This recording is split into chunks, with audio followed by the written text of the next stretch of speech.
भोरी सखी जी का मतलब है इज इक्वल टू विरह, अत्यंत तीव्र विरह। बहुत सावधानी से सब लोग बैठिएगा। जैसे प्रत्येक आचार्य पूर्व में कुछ ना कुछ भगवान की सेवा में रहे हैं। हितरवंश महाप्रभु ठाकुर जी की वंशी है। वंशी अली जी का चरित्र मैंने रसिक शरणम में जब कथा हुई थी तब थोड़ा सा कहा था। वो किशोरी जी की वंशी है। स्वामी श्री हरदास जी महाराज ललिता जी के अवतार हैं। श्री हरिराम व्यास जी विशाखा जी के अवतार हैं। कोई ना कोई किसी ना किसी रूप में हमारी शायद दृष्टि में नहीं आए होंगे। ठाकुर जी के मुकुट ने भी अवतार धारण किया है। किशोरी जी की चुनरी ने भी अवतार धारण किया है। ठाकुर जी की गले की माला ने भी अवतार धारण किया है। चरणों के नूपुरों ने भी अवतार धारण किया है। ये भोरी सखी कौन है? बहुत ध्यान से सुनिएगा। निकुंज में जब रास विलास करते हैं श्री प्रिया प्रियतम, बहुत सावधानी से सुनिएगा। आपकी सावधानी ही प्रसंग प्रकट करवाएगी हमसे। प्रिया प्रियतम दोनों जब रास विलास करते हैं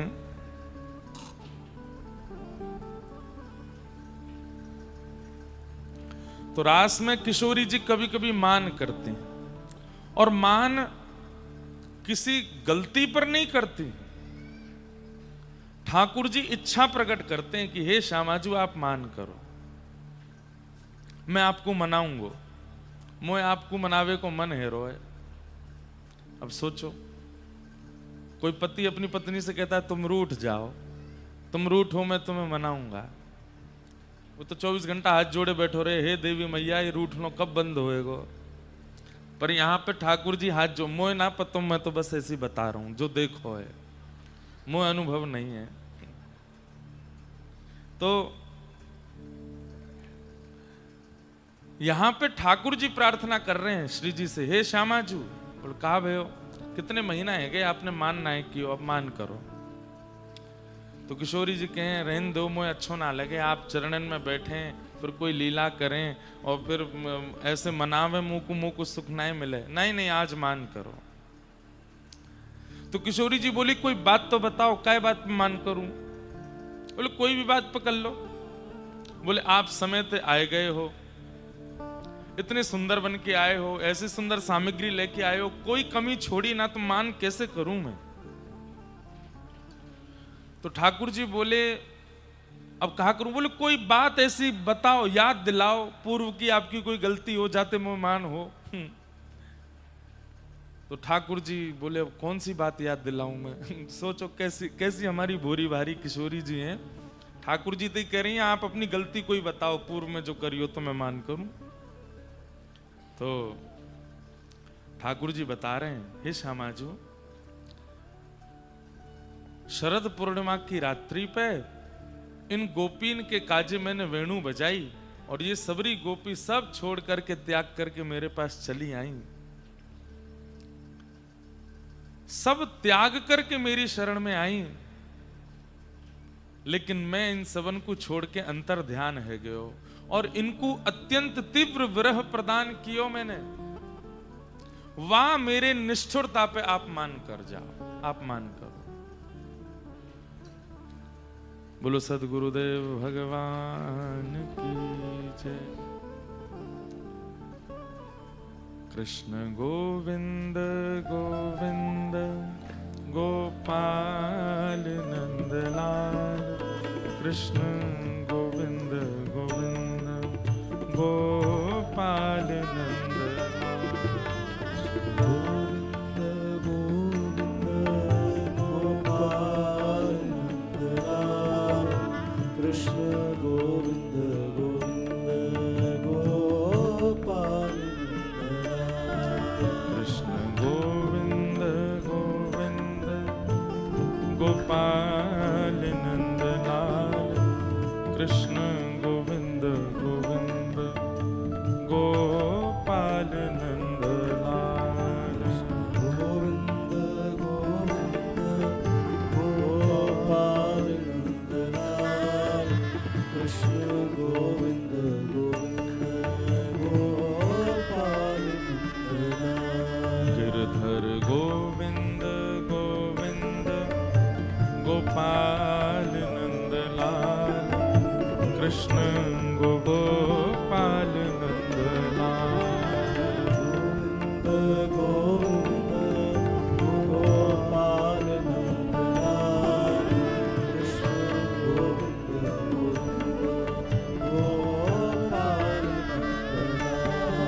कृष्ण गोविंद गोविंद गोपाल नंद लाल। कृष्ण गोविंद गोविंद गोपाल नंद लाल।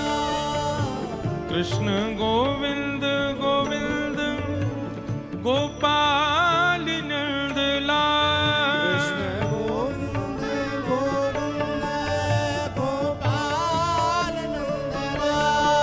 कृष्ण गोविंद गोविंद गोपाल नंद लाल।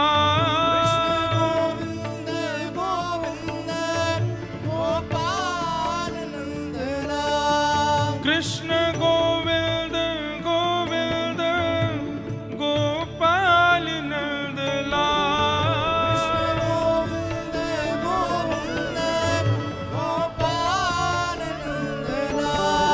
कृष्ण गोविंद गोविंद गोपाल नंद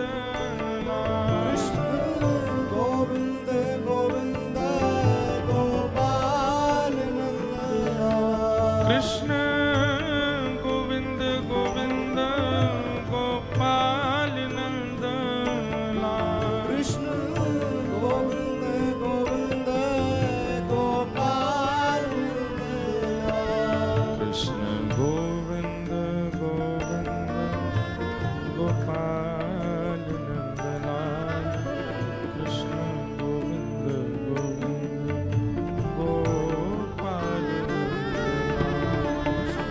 गोविंद गोविंद गोपाल नंद लाल। कृष्ण गोविंद गोविंद गोपाल बोलो सद्गुरुदेव भगवान की। आज तो हमें सरप्राइज मिल गयो है।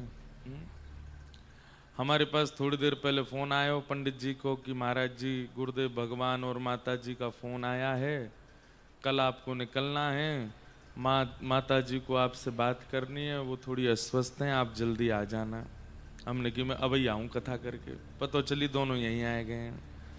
बोले जे तो ऐसे ही कह जाए गिरिराज जी ते आवे ना है, अब ये दोनों पकड़ के ले जाएंगे मुँह यहाँ पे। हमारी महाराज दुनिया वारीन की बाहर वारीन ते जंग चले, कब मिलेगो हमारे पास, कब आवेगो, कब बैठेगो, हमारे घर वारीन ते ही चले। बोले तू कैसो ब्यास है, ब्रज में रह क्यों घर ना आवे, वहीं रुक जाए गिरिराज जी में। हमारे पूज्य पिताजी महाराज तो आगरा में कथा होती तो वहां से भी अप डाउन कर लेते हैं, हम गिरिराज जी ते भी ना करें। और आगे पीछे कारण है, क्योंकि गौरांगी रसकुंज कोई परायो घर थोड़े ही अपनो ही है, हमारे रुक जा में। दूसरे को घर होए तो यो संकोच होवे ना, पास में अपनो घर है, हम यहाँ क्यों रुके, अपने घर चले जाएंगे। पर रसिक शरणम और गौरांगी रसकुंज हमारे गिरिराज जी में ये दो घर हैं। हमें कई लोग ऑफर दे में कि महाराज जी हम आपको कछु जमीन दान कर देंगे गिरिराज जी। मैंने कहा करनो ये दो घर हैं मेरे पास में, जब मन करेगो अधिकार जमा लूंगो। और अधिकार जमा लूंगो का है ही है। तो लेकिन हमारी माता जी और पिताजी पूज्य गुरुदेव भगवान गुरु माँ दोनों की बड़ी कृपा है।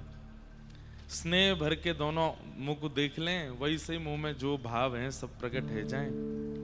लेकिन आप सबन की सेवा करवे में इतनी व्यस्तता बढ़ गई कि गुरुदेव गुरु माँ को आश्रय बहुत कम मिल पावे।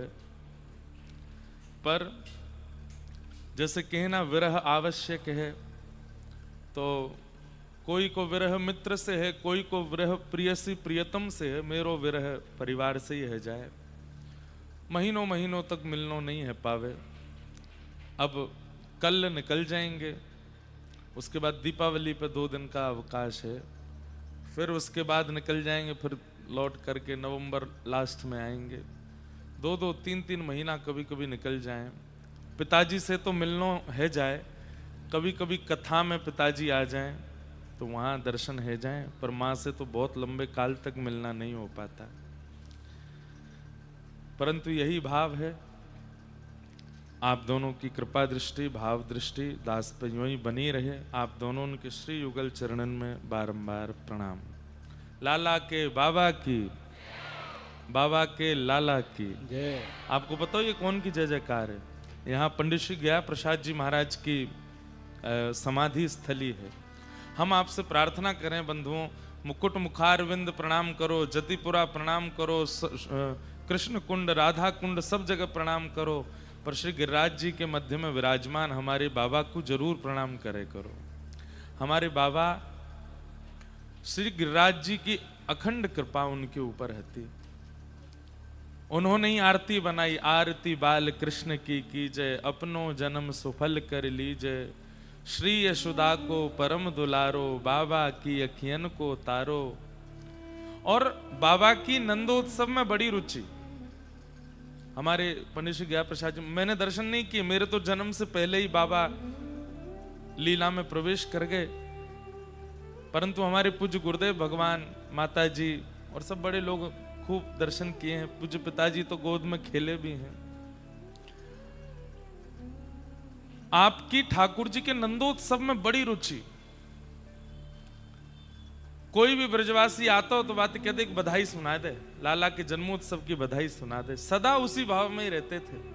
और वैसे ही बाबा के सब अनुचर और सेवकगण, उनकी भी नंदोत्सव में बड़ी निष्ठा। हमने जिनका दर्शन किया, ऐसे हमारे पूज्य श्री मास्टर बाबा, ऐसे हमारे पूज्य श्री माधवदास बाबा। मास्टर बाबा तो लीला में प्रवेश कर गए। और बाबा आप गिरिराज जी कब पधारे? कितने वर्ष है गए यहाँ? कितने वर्ष है गए? 5 वर्ष है गए? 3? आपको 3 वर्ष है गए? आपको 3 वर्ष है गए? 3 वर्ष हो गए। और आपको 5 वर्ष। अभी जो अधिक मास हो, या तो पिछले अधिक मास में है आप गिरिराज जी में? तब हमारी कथा भाई समाधि के सामने, यहीं बगल में ही रुके हम आपके, तब आपसे हमारा परिचय ना हो। हमारा तो आपको ना हो, हम थे। तो श्री मास्टर बाबा उसमें आए और अत्यंत अस्वस्थ थे बाबा। मास्टर बाबा पूज्य बड़े बाबा महाराज श्री गया प्रसाद जी महाराज की सेवा में रहे। तो मास्टर बाबा पधारे, बहुत अस्वस्थ थे। पहले दिन कथा में आए और मोते बोले, लाला मेरो स्वास्थ्य ठीक ना है। मैंने बाबा आप आए गए, बस कथा प्रारंभ है गई, अब आप विराजो। बोले ना, मैं नंदोत्सव वाले दिन आऊंगा, और नंदोत्सव वाले दिन जरूर आऊंगा। मैंने कि बाबा आपको स्वास्थ्य ठीक नहीं है, कैसे आओगे? बोले मैं आऊंगा। कैसे हूं आऊं? मैं आऊंगा। चौथे दिन की कथा प्रारंभ हुई तो हमने संदेश पहुंचवाया। मैंने कि बाबा कह गए कि आएंगे। तो संगवारी ने संकेत किया, बोले बाबा तो वृंदावन रामकृष्ण मिशन में भर्ती है गए, बहुत स्वास्थ्य ठीक नहीं है, आप कथा करो। लेकिन जैसे ही कथा में प्रसंग आयो, नंदा सुनंदा गई, है गयो है गयो है गयो है गयो है गयो है गयो, और महाराज सब जनता नाचन लगी, उठ के खड़ी है गई। इतने में ही एक वैष्णव आयो और बोले अभी अभी बाबा को लीला में प्रवेश है गयो है, अभी अभी बाबा निकुंज पधारे। तो मेरे मन में आई, बाबा यूं कह रहे, मैं कैसे हूं आऊंगा? तो ठाकुर जी को उनकी बात इतनी मधुर लग गई। बोले बाबा अब तू कथा के नंदोत्सव में ना, अब तू मेरे वास्तविक नंदोत्सव में आ। और नंदोत्सव के प्रथम पद में ही बाबा को निकुंज गमन भयो। उत्सव रुका नहीं, हमने तो उत्सव और किया। भावुक तो हो गए थे सब लोग, लेकिन फिर भी उत्सव किया कि बाबा को उत्सव बहुत प्रिय है। अगर किसी के चित्त में ठाकुर जी के प्रति वात्सल्य भाव है, किसी का प्रेम भाव है, किसी का भगवत भाव है, किसी का गुरु भाव है, और किसी का वात्सल्य भाव है, अगर किसी के चित्त में वात्सल्य भाव है तो हमारी प्रार्थना कि श्री गिरिराज जी में पंडित श्री गया प्रसाद जी महाराज की समाधि पर जाके थोड़ी देर बैठो, प्रणाम करो, बाबा महाराज से आज्ञा लो। उन जैसा वात्सल्य मिल जाए तो ठाकुर जी गोद में खेलेंगे। उन्हीं की ये जय जयकार है। लाला के बाबा की, बाबा के लाला की, लाला बाबा दोनों की, लाला की मैया की, मैया के लाला की, लाला मैया दोनों की। ऐसे पूज्य श्री बाबा जी कभी अवसर मिलेगा ना तो जैसे हम सब भक्त चरित्र सुनाते हैं, कभी पंडित श्री गया प्रसाद जी महाराज को चरित्र सुनाएंगे, पूरा चरित्र बहुत सुंदर है। तो भोरी सखी जिनके प्रसंग को सुनाने का मैंने वचन दिया था जब रसिक शरणम में कथा हुई थी कि हम निश्चित ही श्री भोरी सखी जी का भाव सुनाएंगे। तो भोरी सखी कौन है, ध्यान से सुनिए। एक तो आप ये मत सोचियो ये 500 साल पुरानी घटना, 400 साल मीराबाई, हमारे स्वामी श्री हरदास जी हितरवंश महाप्रभु के काल की घटना नहीं है, 80 वर्ष पुरानी घटना है। कितने वर्ष? 80 वर्ष। मतलब आज भी ब्रज में ऐसे कितने लोग हैं जिन्होंने भोरी सखी जी के दर्शन किए हैं। हमारे गिरिराज जी में भी एक दो महात्मा ऐसे हैं जिन्होंने भोरी सखी जी का अनुभव किया है। हमारे पूज्य श्री बाबा जी महाराज, पंडित जी महाराज ने भी भोरी सखी के दर्शन किए। 80 वर्ष पूर्व वृंदावन में श्री राधावल्लभ लाल जी की परंपरा में पधारे, नाम था उनका भोलानाथ, लेकिन किशोरी जी ने उनको नामकरण किया भोरी सखी। क्या नाम किया? भोरी सखी। तो ये भोरी सखी कौन है? तो हम निवेदन कर रहे थे कि कोई भी आचार्य पूर्व में ठाकुर जी का या तो कोई श्रृंगार रहा है, या तो कोई सखी रहा है, या कोई सखा रहा है, वो ही कलिकाल में हम जीवों पर करुणा करने के लिए आचार्य रूप धारण करके आए। हितरवंश महाप्रभु भगवान की वंशी पधारी, वंशी अली जी के रूप में किशोरी जी की वंशी पधारी, ललिता जी हरिदास जी के रूप में पधारे, विशाखा जी हरिराम व्यास जी के रूप में पधारे। इस प्रकार सब आचार्य चरण पधारे हैं। भोरी सखी कौन है? तो प्रियालाल जी दोनों रास विहार कर रहे हैं, और रास करते करते ठाकुर जी बोले, हे श्यामाजू आज मान करो, मैं रिझाऊंगा। तो श्री जी बोली, कोई बात तो बताओ, काय बात पे मान करूं? तो ठाकुर जी बोले, रास पूर्णिमा के दिन, शरद पूर्णिमा के दिन सब गोपी सब छोड़ करके मेरी शरण में आई, और इन सबन के नेक मान को देख करके मैं अंतर ध्यान है गयो। या बात पे आप मान कर लो, या बात पे आप मान कर लो। किशोरी जी बोली, नहीं नहीं कोई और विषय बताओ, या बात पे मैं मान ना करूंगी। ठाकुर जी बोले, नहीं यही बात पे मान करो, क्योंकि यहां में जल्दी मान आएगो, बाकी में तो आपको बनाना पड़ेगा मान, यहां में जल्दी आ जाएगा। इतने में किशोरी जी के नेत्र बंद हो गए, और प्रत्येक गोपी के हृदय में झांक करके जब उसके विरह का दर्शन किशोरी जी ने किया, इतना मान प्रकट हुआ। मान तक होता है तो ठीक है बंधुओं, देखिए आपका प्रेमी आपसे नाराज है, और नाराजगी में वो आपको रोक रहा है, टोक रहा है, लड़ रहा है, झगड़ रहा है, चिल्ला रहा है, तो अच्छी बात है। लेकिन अगर वो मौन होकर के शांत होकर चला जाए तो ये अच्छी बात नहीं है। तो समझो कि उसका क्रोध कितना तीव्र है कि वो बोलना भी नहीं चाह रहा है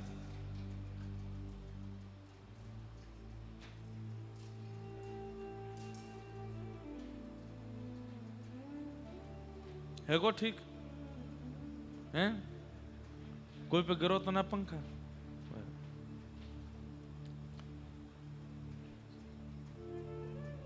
क्या बता रहा था मैं?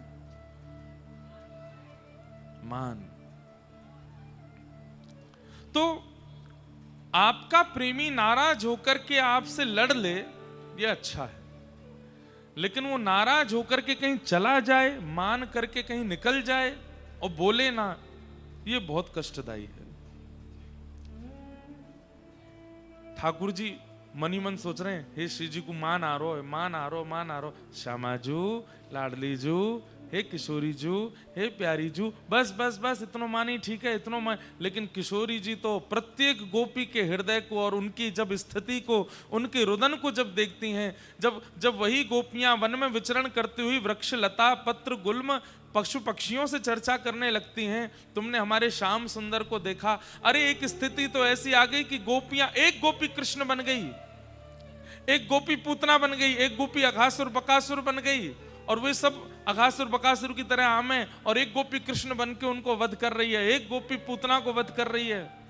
दो वृक्ष के रूप में नलकुवर मणिग्रीव बन करके एक गोपी खड़ी है कि ठाकुर जी उखल में बंद करके बीच से निकल रहे हैं। गोपी ऐसा अभिनय कर रही हैं आपस में। उनकी स्थिति देख करके किशोरी जी को इतना मान है कि अब वो मान नहीं, किशोरी जी को भी विरह हो गया। किशोरी जी उठ करके वहां से जाने लगे। ठाकुर जी बोले, हे करुणामयी, हे श्यामाजू, मैं तो मान कर भी कि करो, आप कहां जा रही हैं? किशोरी जी नहीं सुनी। ठाकुर जी पीछे पीछे चलते रहे और श्री श्यामाजू सघन वन में जाकर के अंतर ध्यान हो गए। जैसे ठाकुर जी अंतर ध्यान हो गए वैसे ही किशोरी जी अंतर ध्यान हो गए। ठाकुर जी ढूंढ रहे हैं, हे किशोरी जी, राधे राधे करुणामयी कृष्ण प्यारी, मेरी सुधली जो श्री वृषभानु दुलारी, मेरी सुधली जो श्री वृषभानु दुलारी।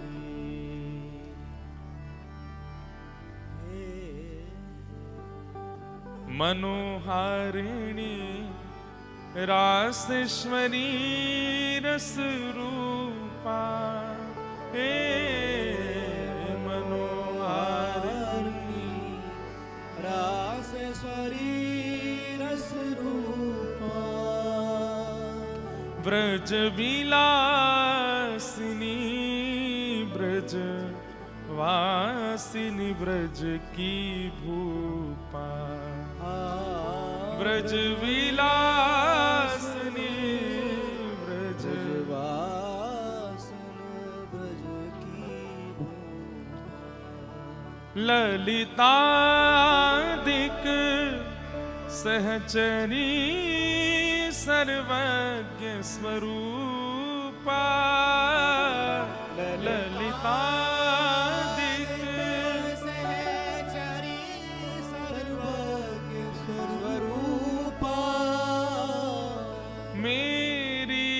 सुधली जो श्री वृषभानु दुलारी, मेरी सुधली जो श्री वृषभानु दुलारी। किशोरी जी अंतर ध्यान हो गई। ठाकुर जी पुकार रहे हैं, और जिस प्रकार गोपियां विरह आतुर होकर के व्रज में घूम रही थीं, वैसे ही अब श्याम सुंदर व्रज में घूम रहे हैं, किशोरी जी को ढूंढ रहे हैं। अरे जैसे गोपियां वृक्षवल्लरियों से पूछ रही हैं कि तुमने श्याम सुंदर को देखा, अब यहाँ ठाकुर जी पूछ रहे हैं, मेरी श्यामा जी को देखो, मेरी लाडली जी को देखो, मेरी किशोरी जी कहाँ को चली गई, वो मिल का एक गुना रही हैं, कहाँ गई? और जब भ्रमण करते करते करते करते करते करते जब ठाकुर जी हार गए और एक सघन वन में जाकर के जब श्री कृष्ण के हृदय की वह पीड़ा नेत्रों से अश्रु बनकर के बहने लगी, वह अश्रुबिंद जैसे ही पृथ्वी पर गिरे हैं, पूरी पृथ्वी उष्ण हो गई है। वही उष्णता यमुना जी तक पहुंच गई है, यमुना जी उष्ण हो गई हैं, संपूर्ण ब्रह्मांड उष्ण होता चला गया। यमलोक में यमराज भी घबरा गए कि इतनी वेदना तो कभी यमलोक में भी किसी को अनुभव नहीं हुई है। वह श्री प्रिया जी के विरह आतुर श्री कृष्ण के अश्रुबिंद, वो अश्रुबिंद ही कलिकाल में भोरी सखी बनकर के प्रकट हुए। श्री प्रिया जी के विरह में जो श्री कृष्ण के अश्रुबिंद हैं, वही श्री भोलानाथ जी और वृंदावन की एक परम सहचरी श्री भोरी सखी बनकर के आए। इसलिए भोरी सखी जी के पद को जब आप नेत्र बंद करके अनुभव करेंगे कि श्री कृष्ण के नेत्रों से निकलने वाले श्री प्रिया जी के विरह में जो अश्रुबिंद हैं, वो अश्रुबिंद गा रहे हैं, तभी आप भोरी सखी जी के सुंदर भाव और पदों को समझ पाएंगे। कब मोरी सुधे करे हो वृषभान लढ़े तेरा धार। कब मोरी सुधि करे हो वृषभानु लढ़े तेरा धार। कोमल चित्त किशोरी प्यारी, कोमल चित्त किशोरी प्यारी, करुणा सिंधु अगाधा, करुणा अगाधा, कब मोरी सुधे करी हूँ वृषभानु लढ़े तेरा धार। कब मोरी सुध करे हो वृषभानु तो मध्य प्रदेश में श्री भोलानाथ जी का जन्म हुआ, पर जन्म से ही सब आचार्यों में देखा गया कि जन्म से ही उनमें वह लक्षण और गुण प्रकट हो गए हैं कि वे सामान्य संसार के लिए नहीं है। ठाकुर जी ने अपने एक एक कण भाव को भी आचार्य बना करके भेजा इस कलिकाल में हम जीवों पर कृपा करने के लिए। अब सोचिए, प्रिया जी के विरह में श्री ठाकुर जी के अश्रुबिंद वो अवतार धारण करके आए हैं भोलानाथ जी के रूप में। जन्म हुआ, ब्राह्मण कुल में आप जन्मे, पर जन्म से ही चाहे खेल खिलौना हो, चाहे संसार की सारी वार्ताएं हो, उनमें आपकी ज्यादा रुचि होती नहीं थी। एक बालक की तरह जाते तो थे, लेकिन जैसे खेल खेलते खेलते थोड़ी देर बाद उस खेल को छोड़ देते, और क्या सोच करके कि इसका कोई सार नहीं है, ये कोई सार नहीं है, इसके लिए संसार में नहीं आया हूं, खेल तो पूरा संसार है, कब तक खेलता रहूंगा मैं। और खेल छोड़ देते, एकांत में जाकर रोने लगते, माता पिता समझाते क्या बात है क्या बात है, पर कुछ समझ में ही नहीं आता।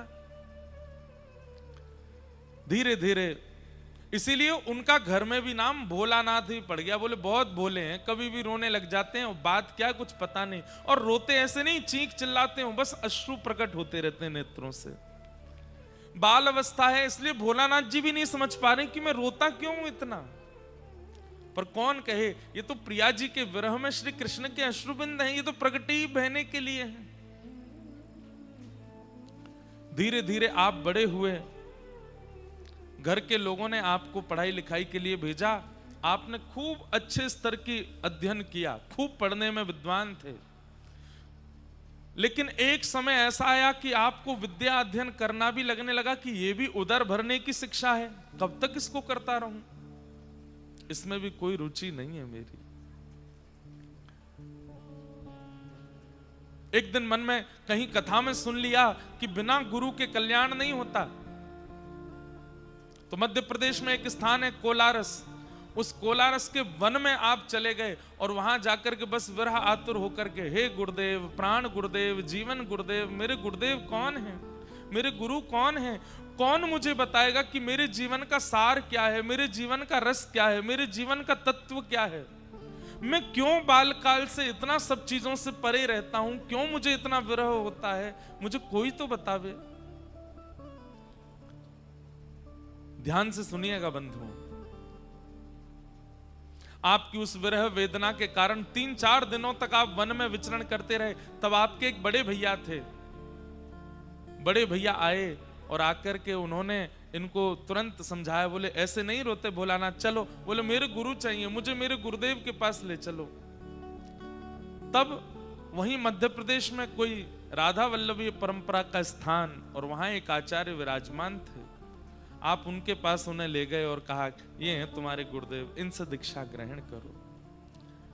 श्री राधा नाम मंत्र प्राप्त करके जैसे ही मंत्र सुना और उस मंत्र का उच्चारण करना प्रारंभ कर दिया, अब तक तो विरह वेदना क्यों थी समझ नहीं आ रहा था, परंतु अब विरह वेदना का मूल रूप पता चल गया कि इनकी प्राप्ति के लिए मैं बचपन से रोता आया हूं। बिना श्री जी को देखे ही श्री जी की रूप माधुरी का, श्री जी के हृदय का, श्री जी के गुण का, श्री जी के भाव का, श्री जी की स्थिति का उनको अनुभव होने लग गया।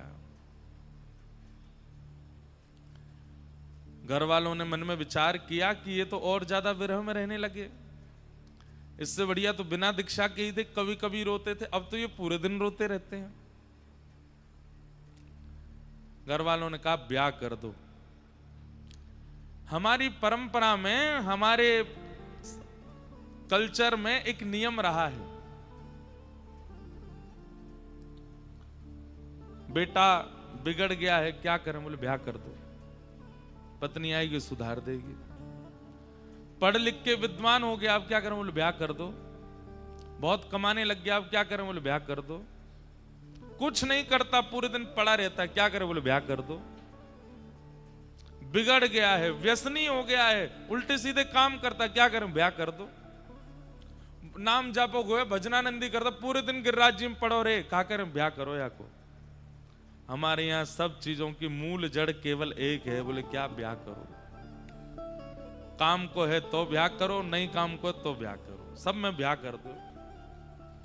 भोलानाथ जी को पकड़ करके घर वालों ने कहा तुम्हारा ब्याह कर, बोले मैं ब्याह के लिए, ये सब करने के लिए मैं नहीं आया हूं संसार में। आप लोगों से मेरी हाथ जोड़ के प्रार्थना, मेरा विवाह मत करो, किसी का जीवन बर्बाद मत करो। घर वाले बोले ऐसे ही बोलता है, इसको बैठाओ मंडप में। और श्री भोलानाथ जी का ब्याह कर दिया। ब्याह हो गया। ब्याह के बाद आपने अपने माता पिता और बड़े भैया से कहा कि मैं और अध्ययन करना चाहता हूं, तब आपने लॉ की, वकालत की, और वकालत करके आप वकील बन गए। पत्नी थी घर में, तो घर वालों ने कहा कि भाई अब रोना धोना नहीं, इसका पहले तो था कि ब्याह कर दो, और जब ब्याह हो गया तो अगले दिन ही माता पिता आज्ञा कर रहे हैं, बेटा अब रोने से काम नहीं चलेगा। तो कौन संभालेगा बेटी को, ये तुमने इसका ब्याह किया है, पानी ग्रहण किया है, इसका घर कौन चलाएगा। बोले हम तो मना ही कर रहे थे, ब्याह मत करो हमारा। बोले अब तो हो गया, अब क्या करोगे। बोले अब क्या करें। बोले अब इसकी मांगें पूरी करनी पड़ेंगी, अपना परिवार बसा, उसके लिए तुम्हें कुछ करना पड़ेगा। तब भोलानाथ जी बोले तो फिर कुछ करना पड़ेगा तो और पढ़ाओ हमको। बोले क्या पढ़ना। बोले वकालत पढ़ा दो। तो लॉ की उन्होंने, वकालत की, वकील बन गए। वकील बनने के बाद में आप जाते थे न्यायाधीश के सामने बैठ कर के और वकालत करते थे। लेकिन जिसका चित्त ठाकुर जी ने हरण कर लिया हो, वो बेचारा कैसे न्याय कर सकता है। हम कोई न्याय करने वाले बुरा नहीं मान जाना। कोई अगर यहाँ वकील बैठे हों, उस पेशे के हों, हमने भी लॉ करी, 3 साल करके छोड़ दी, हो नहीं पाई। तो वकालत करने वाले लोग जो हैं, उनको थोड़ा कभी कभी पक्ष लेना पड़ता है अपने व्यक्ति का, वो गलत हो तो भी लेना पड़ता है। वकील क्या कहते हैं, बोले देखो हमें सब सत्यता बता दो, तुमने क्या क्या किया, तुमको बचाने की जिम्मेवारी हमारी। वो सब सत्य जानते हुए भी वहां जाके उनको झूठ तो बोलना पड़ता है। पर बंधुओं एक बात है कि ठाकुर जी जाकू स्वीकार कर लेना, जहां किशोरी जी के लिए हमारे ध्रुवदास जी कहते हैं, सहज स्वभाव पर्यो नवल किशोरी जी को, मृदुता दयालुता कृपालुता की राशि है, ने कहूं ना रिस कवि होते हूं ना भूले सकी, रहत प्रसन्न सदा ही मन हास्य। ऐसी हमारी किशोरी जी, ऐसी सुकुमारी प्यारी, लाल जी के प्राण प्यारी, ऐसी हमारी किशोरी जी। तो उनका नाम जपने वालों में झूठ कैसे आ सकता है, छल कैसे आ सकता है, कपट कैसे आ सकता है। भाई टोंटी में से जैसा पानी आपने पात्र में लिया है, पीने पर वो पानी वैसा ही तो अनुभव होगा। अब वो बात अलग है कि टोंटी से पानी आपने निकाल करके फ्रिज में रख दिया या चूल्हे पर रख दिया, तो वो गर्म ठंडा हो सकता है। कई लोग श्री प्रिया जी का नाम आश्रय तो लेते हैं, लेकिन सीधा सीधा आश्रय अगर लेंगे तो सहजता, सरलता, कृपालुता, दयालुता और जैसी प्रिया जी हैं वैसे होते चले जाओगे। लेकिन आपने अन्य अन्य साधनों को साथ में रख रखा है।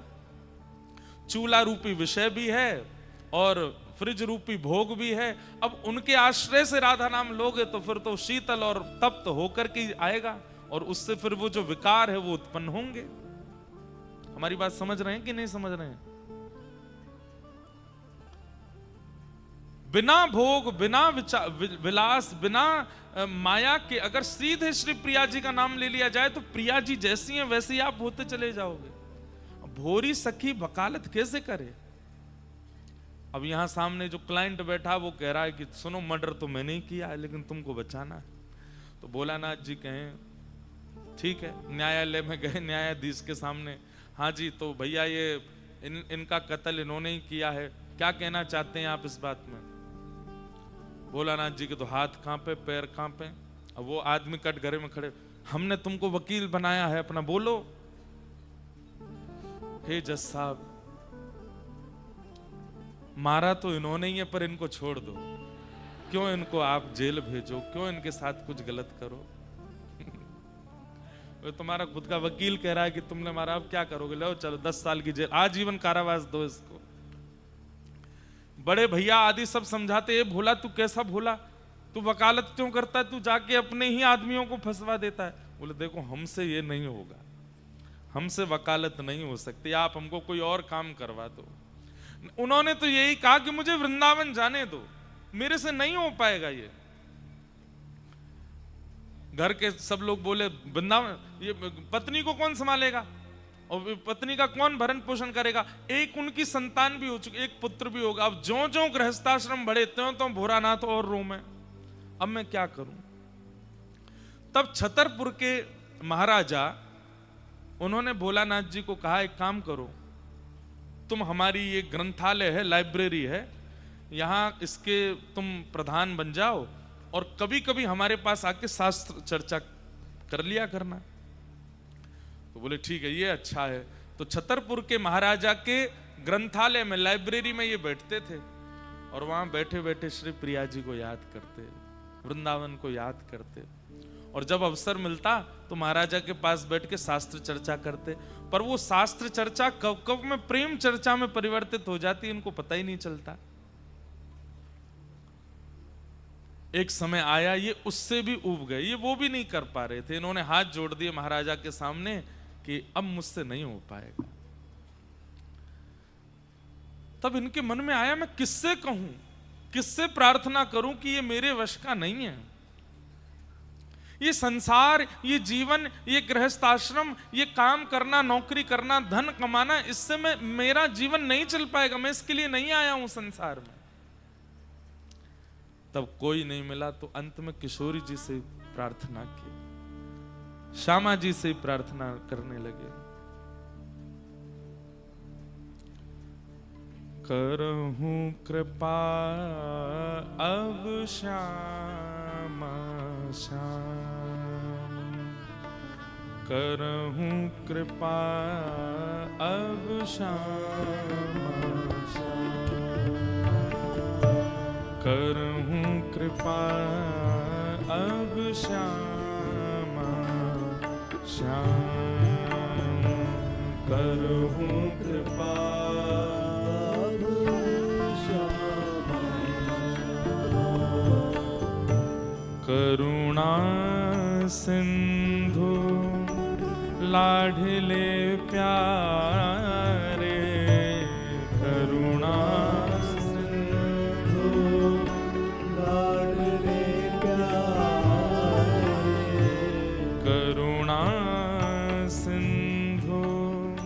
लाडले प्यारे, करुणा सिंधु लाडले प्यारे, दीन बंधु सुख धाम धाम, दीन बंधु सुख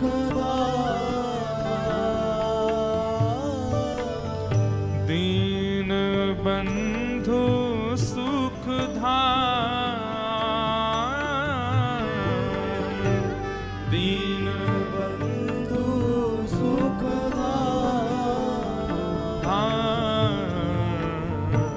करहु कृपा अब श्यामा श्याम, करहु कृपा अब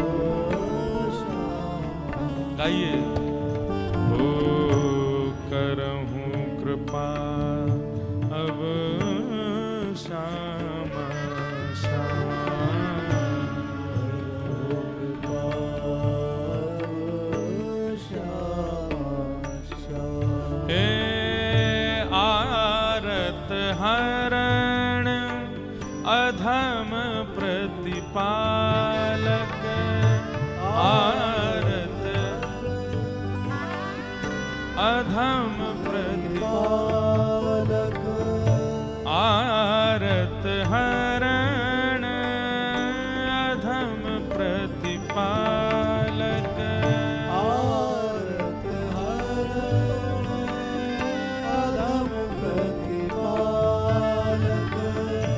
कृपा मूर्ति अभिराम कृपा मूर्ति अभिराम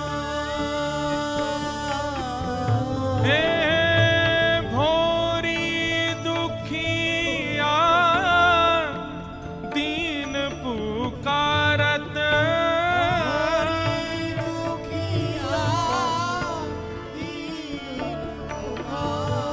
हे भोरी दुखिया दीन पुकारत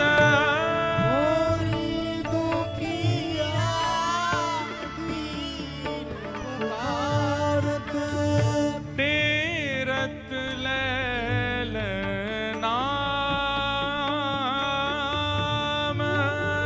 टेरत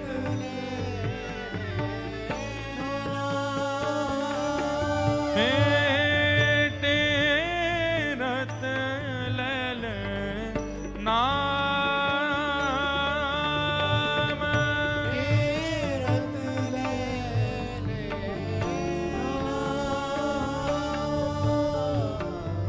करहु कृपा श्याम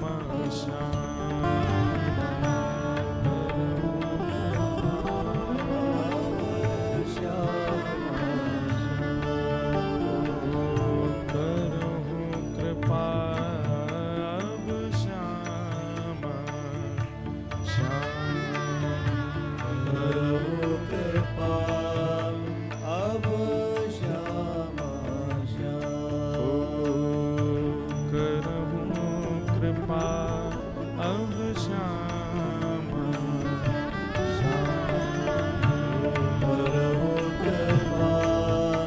अब श्याम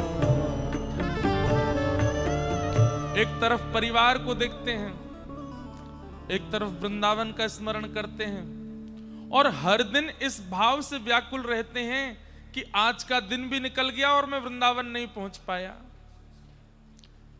हर ढलते सूर्य को प्रणाम करते हुए कहते हैं, हे सूर्य नारायण, कल जब प्रकट हो तो मुझे वृंदावन पहुंचाने का मार्ग दिखा दीजिएगा। आप तो प्रकाश प्रदान करते हैं, कृपा कर मेरे जीवन में भी वृंदावन की राह प्रकाशित कर दीजिए। रात्रि में बैठे बैठे चंद्रमा को देखते देखते रोते रहते हैं, हे श्री चंद्रमा, आप ही तो हो जो गोपियों को श्री कृष्ण से मिलाते हो, तो ये भोरी यहाँ कोने में बैठी रो रही है, मुझे क्यों नहीं ले जाते हैं आप वृंदावन, क्यों नहीं मेरी प्रिया जी से मेरी भेंट करा रहे हैं। बंधुओं, जिस प्रकार अश्रुबिंद विरह में उष्ण होता है, गर्म हो जाता है, भोरी सखी श्री भोलानाथ जी की स्थिति ऐसी है कि वृंदावन की याद आती इनको तीव्र ज्वर चढ़ने लगता था। और बस ये समझ लीजिए, सामान्य लोगों को तो लगता हमारा बेटा बीमार, पति बीमार, पिता बीमार आदि आदि भाव लगते थे, लेकिन वास्तव में जब जब इनको कृष्ण, जब जब इनको विरह होता, तब तब ये माना जाए, रसिक जन मान रहे हैं कि श्री कृष्ण प्रिया जी के लिए रो रहे हैं और उनके अश्रुबिंद ही ऐसे हो रहे हैं। प्रिया जी का विरह श्री चैतन्य महाप्रभु के रूप में अनुभव हो रहा है। कृष्ण विरहिणी गोपी बनकर के, श्याम सुंदर ही चैतन्य बनकर के पधारे हैं, परंतु यहां पर प्रिया जी का विरह चित्त में धारण करके श्याम सुंदर के अश्रुबिंदु ही भोरी सखी हैं, रोने लगे। भोरी दुखिया दीन पुकारत, भोरी दुखिया दीन पुकारत, तेरत लैल नाम, तेरत। आप तो ऐसे विरह आतुर हो गए अब तो सबसे प्रार्थना करते हैं कि मुझे वृंदावन पहुंचा दो कैसे। बंधुओं, अब जो घटना घटी, इस घटना को ऐसा मत सोचिएगा कि प्रियालाल जी ने ऐसा कुछ किया या वृंदावन ने ऐसा कुछ किया, ऐसा नहीं है। ये सब तो प्रारब्ध की बात है। भोलानाथ जी को तब तक परिवार संभालना था जब तक परिवार का दायित्व उनके हाथ में था। लेकिन एक दिन ऐसा आया, एक बीमारी फैल गई और उस बीमारी की चपेट में आपकी पत्नी आ गई, और पत्नी की सेवा करने का कारण उनके पुत्र भी उस बीमारी की चपेट में आ गए। और भोलानाथ जी भी रहते थे सेवा में, लेकिन इनको कुछ नहीं हुआ। पत्नी और पुत्र दोनों ने एक साथ प्राण त्याग दिए, दोनों चले गए। अब भोलानाथ जी के जीवन में कोई नहीं है, माता पिता अति वृद्ध हैं, बड़े भैया हैं, वो भी अपनी नौकरी करते हैं। पत्नी और पुत्र दोनों का संस्कार करने के बाद में अब भोलानाथ जी अपने माता पिता से बोले, अब मुझे आज्ञा दे दीजिए। अब मैं जितना यहां रहूंगा उतना मैं व्याकुल होता रहूंगा। एक तो पत्नी का भी विरह है, पुत्र का भी विरह है, वृंदावन का विरह तो बचपन से है। अब मैं जाना चाहता हूं, अब मुझे वृंदावन जाने की आज्ञा दे दीजिए। बंधुओं देखिए, एक बात समझिएगा, ना तो मीराबाई भाग करके कभी वृंदावन आई हैं, ना भोलानाथ जी भाग करके वृंदावन आए हैं। कई बालकों के ऐसे पत्र आते हैं, कैसी जिज्ञासाएं आती हैं कि हम सब छोड़ छाड़ के भाग के आ जाएं। नहीं, प्रतीक्षा कीजिए। प्रतीक्षा भक्ति का अत्यंत गूढ़ स्वरूप है। ठाकुर जी को योजना बनानी दीजिए आपको बुलाने की। आप बस स्मरण करते रहिए, पुकारते रहिए। हां, कई लोग भाग करके भी आए हैं, जिसमें एक नाम करमेती बाई का आता है। उनकी स्थिति अलग है, परंतु फिर भी प्रयास कीजिए कि आप रुकिए, प्रतीक्षा करो और बस पुकारिए। इतने आर्त भाव से पुकारो, ठाकुर जी बुलावे वृंदावन। कोई योजना ऐसी बने। और आज भोलानाथ जी की योजना बन गई और आप सब छोड़ करके अब वृंदावन आ गए। बड़े भैया को बड़ी दया आती थी कि मेरा छोटा भाई वृंदावन में रहता है, तो हर महीने अपनी तनख्वाह में से कुछ धन भिजवा देते थे। उसी धन से आप किराए के एक मकान में रहते थे। वहां पर रह करके कभी सेवा कुंज जाते, राधा वल्लभ जी जाते, निधिवन जाते, यमुना जी जाते और सब पुलिनों पे भ्रमण करते हुए खूब रुदन करते, खूब प्रिया जी को पुकारते। लेकिन एक समय आया, इनके बड़े भैया की भी मृत्यु हो गई और उन्होंने भी जो धन भेजते थे वो भी बंद हो गया। धीरे धीरे जिस किराए में आप रहते थे मकान में, वो भी धीरे धीरे आपको छोड़ना पड़ा। और सब छोड़ करके अब मूलतः वृंदावन निवासी का जो स्वरूप होता है, श्री भोलानाथ जी उस स्थिति में आ गए। भ्रातः तिष्ठ टले टले विटपिनां ग्रामेषु भिक्षामटः स्वच्छन्दं पिबयामुनं जलमलं चीराणि कन्थां कुरु सम्मानं कलयाति घोरगरलं नीचपुमानं क्षुधा श्रीराधा मुरलीरवो ब्रज सखे वृंदावनम मत्यज। वृंदावन रहने वाले की स्थिति कैसी होनी चाहिए? कोई नहीं रहता आज की डेट में ऐसे, लेकिन सुन लो, भ्रातः तिष्ठ टले टले विटपिनाम ग्रामेषु भिक्षामटः। वृंदावन में तो भिक्षा मांग करके रहना चाहिए, वृंदावन में स्वयं बना करके नहीं पाना है। अरे जहां पे यशोदा मैया नयो नयो भोजन पकवान बनावे लेकिन लाला बो ना पावे तो कहा करे, गोपीन के द्वार जावे और गोपीन के यहां जाकर के उनकी भरी सामग्री को मांग मांग के पाले, ना तो चुरा के पाले। जा वृंदावन में ठाकुर जी ने गोपीन से मांग के पायो, वह वृंदावन में हम कैसे स्वयं बनाए के रहे में। ब्रजवासी के लिए नहीं है जे बात, ब्रजवासी तो बनावेंगे ही। लेकिन जो वृंदावन वास कर रहे हैं, जन्म कहीं और का है, उनके लिए तो ये नियम है। बंधुओं, कम से कम वृंदावन वासी को, निवास करने वाले को, अपने 3 काल की प्रसादी में से एक प्रसादी तो भिक्षायाटन करके पानी चाहिए। नियम बना ले, सुबह का बाल भोग घर बन जाएगा, दोपहर की प्रसादी घर बनेगी, पर रात्रि की प्रसादी तो ब्रजवासी के यहाँ पे आवेगी। और सुनिए, बहुत दिन तक एक ही ब्रजवासी के यहाँ की प्रसादी नहीं होनी चाहिए, नहीं तो जान पहचान हो जाती है। सामने वाला व्यक्ति और बढ़िया बढ़िया बना के भेजने लगेगा, उसमें और बढ़िया घी डालेगा, उसमें और बढ़िया चटनी में साग बढ़िया सब व्यवस्थित करेगा। अपरिचितों के यहाँ से 5 दिन एक के यहाँ से पालियो, फिर कोई और ब्रजवासी के यहाँ ऐसे ही पहुंच गए, हाथ जोड़ के बोले आप 5 दिन तक हमको भिक्षा प्रदान कर देंगे संध्या में। हाँ कर दे तो अच्छी बात, मना करे तो चरण पकड़ लो, नेक देख लो। 5 दिन की तो बात है, बस 2 रोटी नेक साग दे दे करियो, और फिर वो देवे, उससे ले लीजिए, उसको कुछ सेवा दे दीजिएगा। और कोई सेवा देवे की नहीं हो तो बात कह दो, भैया तुम्हारे घर में सेवा, इतना दीन तो घर कोई बनेगा नहीं, बस मैं बोल दे रहा हूं।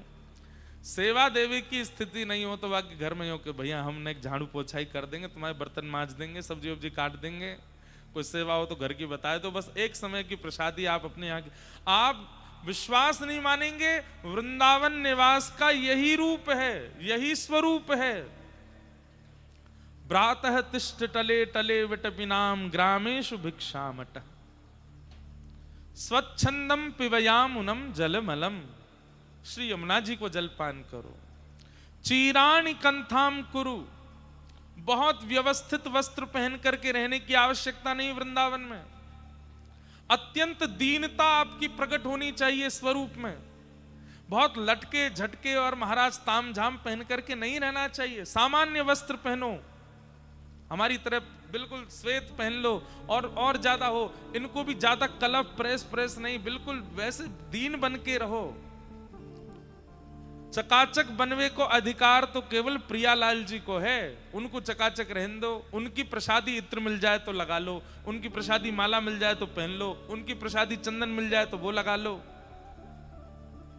हमारे वृंदावन के संतन को देखो, वो ऐसे ही रहते हैं। हमारे बरसाने के महात्माओं को देखो, वो ऐसे ही रहते हैं। गिरिराज जी के संतों को देखो, ऐसे ही तो रहते हैं। वही नियम है वृंदावन निवास का। हम एक बात बोल दें, कई लोगों को हो सकता अनुचित लगे, पर आप 2-4 दिन के लिए भी आते हैं वृंदावन और इस प्रकार अगर निवास नहीं करते हैं वृंदावन में, तो आप कहीं ना कहीं केवल वृंदावन पर भार बन गए हैं, वृंदावन के ऊपर भार बन गए हैं। अरे एक महात्मा, उनके पास कोई व्यक्ति वृंदावन से गया और जैसे ही पहुंचे तो महात्मा ने कहा कहां से आए? वृंदावन से आए। अच्छा कहाँ भयो आज वृंदावन में? बोले महाराज जी सवेरे गए, वहां जा करके हमने तो अरे वाह, जय हो, राधे राधे बाबा। हमारे सागरिया बाबा पधारे हैं। बोलो श्रीनाथ प्यारे की, गिरिराज धरण की जय। ये तो आनंद ही है गयो आज। परम पूजनीय प्रातः स्मरणीय श्री सागरिया बाबा, जिनकी चर्चा हम कभी कभी कथा में करते रहते हैं। बाबा की आयु तो कितनी है ये तो आप सब अनुभव कर ही लोगे, लेकिन पूज्य बाबा को भाव कैसो है ये तो आप सबको हम थोड़ी देर में बताएंगे।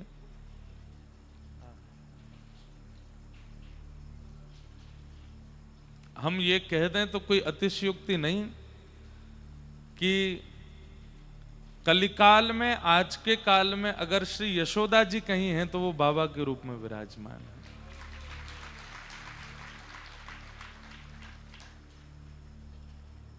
बाबा को श्रवण में आवेगो हैं?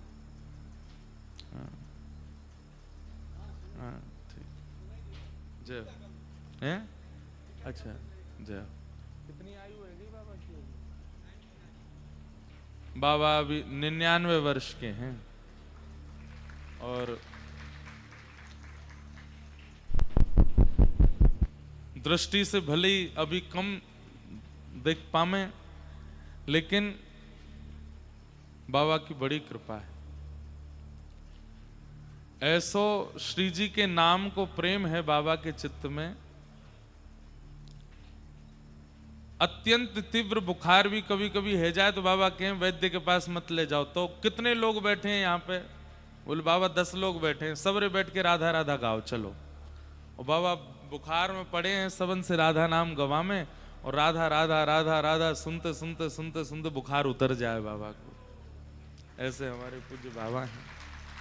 आपने श्रीनाथ जी मंदिर में श्रीनाथ जी की सेवा में सागर की सेवा करी है, या हमारे आपको सागरिया बाबा के में आपकी हाथ की बनी हुई प्रसादी प्यारे श्रीनाथ जी पावें। अब तो बाबा सेवा में हृदय से विराजमान है, शरीर से तो नाए जामे, परंतु पुष्टि मार्गीय वैष्णवन के लिए आप साक्षात सचल श्री यशोदा मैया हैं। आपको हम बारंबार प्रणाम करें। बाबा के संग हमने ऐसा ऐसा अनुभव किया है कि वह अनुभव को हम कहा बखान करें। रुक्मणी प्रसंग चल रहा है और बाबा आ जाएं। जोधपुर में कथा चल रही, वहीं पास में ही जोधपुर के पास में ही एक स्थान है, वहां बाबा कभी कभी विराजें। कहाँ नाम है स्थान को जोधपुर के पास में? हाँ, फलौदी। फलौदी राजस्थान में बाबा विराजें। और वहां जोधपुर में कथा में आ गए और मुझसे बोले किशोरी जी को प्रसंग सुनाओ। मैंने बाबा रुक्मणी विवाह चल लो, किशोरी जी को सुनाओ। कथा ही बदल दी, बस किशोरी जी को चरित्र सुनना है वहां बैठ के। फिर बोले मैं कल आऊंगा कथा में। मैंने कहा अच्छा, कल भी किशोरी जी को ही सुनाई हो। मैंने बाबा अब आगे ना सुनना कुछ, ना किशोरी जी को ही सुना। वो एक प्रसंग बड़ा प्रसिद्ध हुआ, सब लोगों को पता होगा। हमने वो गिरिराज धरण लीला सुनाई, ठाकुर जी ने नक पे गिरिराज जी धारण कर लिए और सब ब्रजवासी नीचे आए करके खड़े गए, छड़ी लगाई, कछु माखन को बल बढ़ो कछु गोपन के सब प्रसंग सुनाए। मैंने कि अब ठाकुर जी गिरिराज धारण कर लिए हैं, अब 7 दिन 7 रात्रि तक ठाकुर जी गिरिराज जी धारण करेंगे, अब आगे कथा कल सुनाएंगे। बाबा बोले गिरिराज जी नीचे पधरवाओ, रात बल्ला लगी हुई खड़ो रहेगो, हाथ दुख जाएगो लाला को, पहले गिरिराज जी नीचे धारण कराओ। ऐसे हमारे पूज्य सागरिया बाबा आए हैं। यहां एक अकिंचन कर चुके हैं हम गिरिराज जी में। सुबह सुबह 4 बजे करते थे लुक दाऊ जी के पास में, और वहां गिरिराज जी की तलेटी में बैठ करके कथा सुनाते थे। 5 लोग सुनते थे बस। सुबह एक दिन पिताजी महाराज भी पधारे थे कथा में। 5 लोग 500 बंदर 505 श्रोता होते थे, जिसमें 500 बंदर होते थे और 5 श्रोता होते थे। और 5 श्रोता भी बेचारे बैठे रहते, कोई को चश्मा ले गए, कोई की 100 लोग। और समय भी यही दीपावली के आसपास का था, शीतल ठंडी पड़ती थी, कोहरा वोहरा पड़ता था, बढ़िया सॉल वॉल पहन के सिगड़ी जला के बैठते थे सुबह सुबह। उसमें नंदोत्सव वाले दिन हमने मटकीन में बढ़िया दही और मखाने उनकी बढ़िया सुंदर सामग्री बनवाई और सब बंदरन को भंडारो कियो वादना। कम से कम 5000 बंदरन को भंडारो भयो को। ऐसी अद्भुत कथा भई। वाम बाबा रोज आते और रोज दूध घर की सामग्री लेकर के आते, चलती कथा में ही आके पहले मुंह को पवाते और फिर मुझे पूछते पेट भर गो। नहीं हाँ अब कथा सुना। ऐसे हमारे बड़े बिल्कुल यशोदा मैया हैं। ठाकुर जी की सेवा, हम आपको सत्य बता रहे हैं, हम पुष्टि मार्गी वैष्णव तो नहीं है, पर लाल जी तो हमारे पुष्टि मार्गी हैं, श्रीनाथ जी हैं। सेवा में क्या चीजों का ध्यान रखना चाहिए, सेवा में किन किन भावों का ध्यान रखना चाहिए, वो सब बाबा की कृपा से ही हमको पता है। बहुत वर्षों बाद आज बाबा के दर्शन भये हैं। बाबा को हम बारंबार प्रणाम करें। ऐसे महापुरुष के आप सबको दर्शन हो रहे हैं, आप सबका सौभाग्य है, आप सबका परम सौभाग्य है। बाबा जब दर्शन करवे श्रीनाथ जी जामे ना, आज भी श्रीनाथ जी मुस्का जाएं बाबा को देख करके, मंद मंद मुस्कान आ जाए उनके मुखमंडल पर। ऐसे हमारे बाबा हैं, उनको बारंबार प्रणाम करें, बारंबार वंदन करें। तो श्री भोरी सखी, कहां थे हम लोग? वृंदावन आ गए। तो वृंदावन कैसे रहना चाहिए? बंधुओं देखो, ये सब सुन लीजिए, क्या पता कभी इच्छा हो जाए। और जिस प्रकार संसार के भोग के प्रति इच्छा होने पर एक बार मन होता है भोगी व्यक्ति का, चख के देखूं तो सही कैसी लगती है, और वो चखने जाता है और चखते ही फिर जीवन भर के लिए उसका आस्वादन करने लगता है। ऐसे ही वृंदावन कैसे रहना चाहिए मैं थोप नहीं रहा आपके सिर पे, सुन लो। क्या पता कभी इच्छा हो गई करने की, चखने की, तो जैसे चख करके व्यसनी व्यसनी हो जाता है, क्या पता ये चख करके आप भी वृंदावन के निवास के रूप में आ जाओ। तो वृंदावन में सबसे पहला नियम है कि स्वयं बना करके मत पाओ, कम से कम एक समय की प्रसादी तो भिक्षा करके पाओ, मन शुद्ध होगा। आप कहोगे भिक्षा से क्या होता है? दीनता आती है। अब दूसरे के द्वार पर जाओगे, द्वार पर जाके बैल बजाओगे, सामने से अपरिचित निकल करके आएगा, कहो भैया कहां आए? माते आए, न 2 रोटी दे दो। आजकल तो खैर वृंदावन में बहुत भीड़ हो गई है, अब तो बहुत कमर्शियल होता जा रहा है सब कुछ, पर फिर भी अभी भी बहुत ब्रजवासी हैं जो बिल्कुल अपने पूर्व भाव में ही रहते हैं। उनके पास जाओ, भिक्षा मांगो, पाओ। हमारी बात सत्य मान लीजिएगा, एक पुरुषण गुरु मंत्र का करने के समान फल देगा ब्रजवासी के घर की भिक्षा मांग कर पाने से। फल क्या है? पुरुषण का फल क्या है? मन की शुद्धि। पुरुषण का फल क्या है? विचारों की शुद्धि। और ब्रजवासियों के भिक्षा पाने से भी वही होता है। हमारे बाबा पंडित श्री गया प्रसाद जी महाराज ब्रजवासी इनके घर की भिक्षा पाते। कई ऐसे महापुरुष हैं, उनके आश्रमों में भंडारे चल रहे हैं, पर अपने आश्रम को ना पामे, कोई ब्रजवासी के यहाँ आवेगी, वाकई यहाँ को पामेंगे। वृंदावन में तो भिक्षा की बड़ी महिमा है, मांग करके पाओ। पर हम लोग क्या करते हैं, परिचितों के यहीं पाए, पूनम दीदी के यहाँ गए, मैया भिक्षा दे दो, बाबा भिक्षा दे दो। हमारी मैया बैठी है यहाँ पे। एक दिन हम उसे कह रहे हैं, कहा कि आयो कथा में, सुबह आ जाए 500 लोग, मैया महाराज जी ने कही कथा में भिक्षा दे दो। परिचितों के यहाँ पाओ, कहीं और नहीं मिले तो परिचित के यहाँ चले जाओ। महाराज जी को जानते हैं, दीदी को जानते हैं, बाबा को जानते हैं, पर अपरिचितों के यहाँ जाओ, जिसका शकल ही नहीं देखी पहले कभी, उसके यहाँ जाके पाओ। उसका अनुभव आप भिक्षा पाने के बाद तुरंत हाथ धो करके भजन में बैठिए, फिर अनुभव कीजिएगा। हमने ऐसे नहीं पाई है, हमने तो थोड़ी, हम तो ब्रजवासी है ना, हम भिक्षा पाएंगे तो ठाकुर जी को श्रम कष्ट और होएगा। अरे तू काई को पारो भैया, तू तो मेरो ब्रजवासी है, तू तो वृंदावन को, तू काई को पारो है। पर आपके लिए नियम है, भिक्षा मांगो, यमुना जी का जल पियो। ग्रामेशु भिक्षामटः स्वच्छंदम पिबयामुनम जलमलम चीराणि कंथाम कुरु। ज्यादा सज धज के मत रहो वृंदावन में, सामान्य से वस्त्र पहन करके रहो। ज्यादा श्रृंगार की आवश्यकता नहीं है, ठाकुर जी को करन दो श्रृंगार। बंधुओं, मैं कहूं कथा में कि काउदना लाला को दया आ जाएगी जब देखेगो अरे बड़ो रूखो सूखो डोले, कछु श्रृंगार जैसो करे ही ना है, सो ठाकुर जी के मन में आ जाएगी, चल या को श्रृंगार मैं कर दूं आज।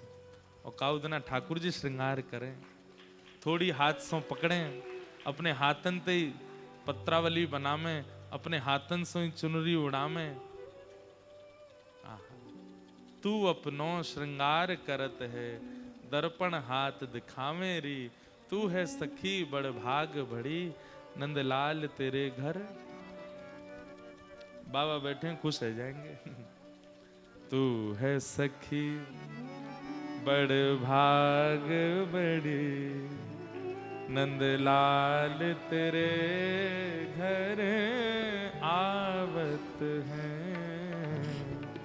तू है सखी बड़ भाग बड़ी, नंदलाल तेरे घर आवत है। निज कर गूथ सुमन के गजरा, निज कर गूथ सुमन के गजरा, अपने ही हाथ हैं, अपने हाथ पेरावत है।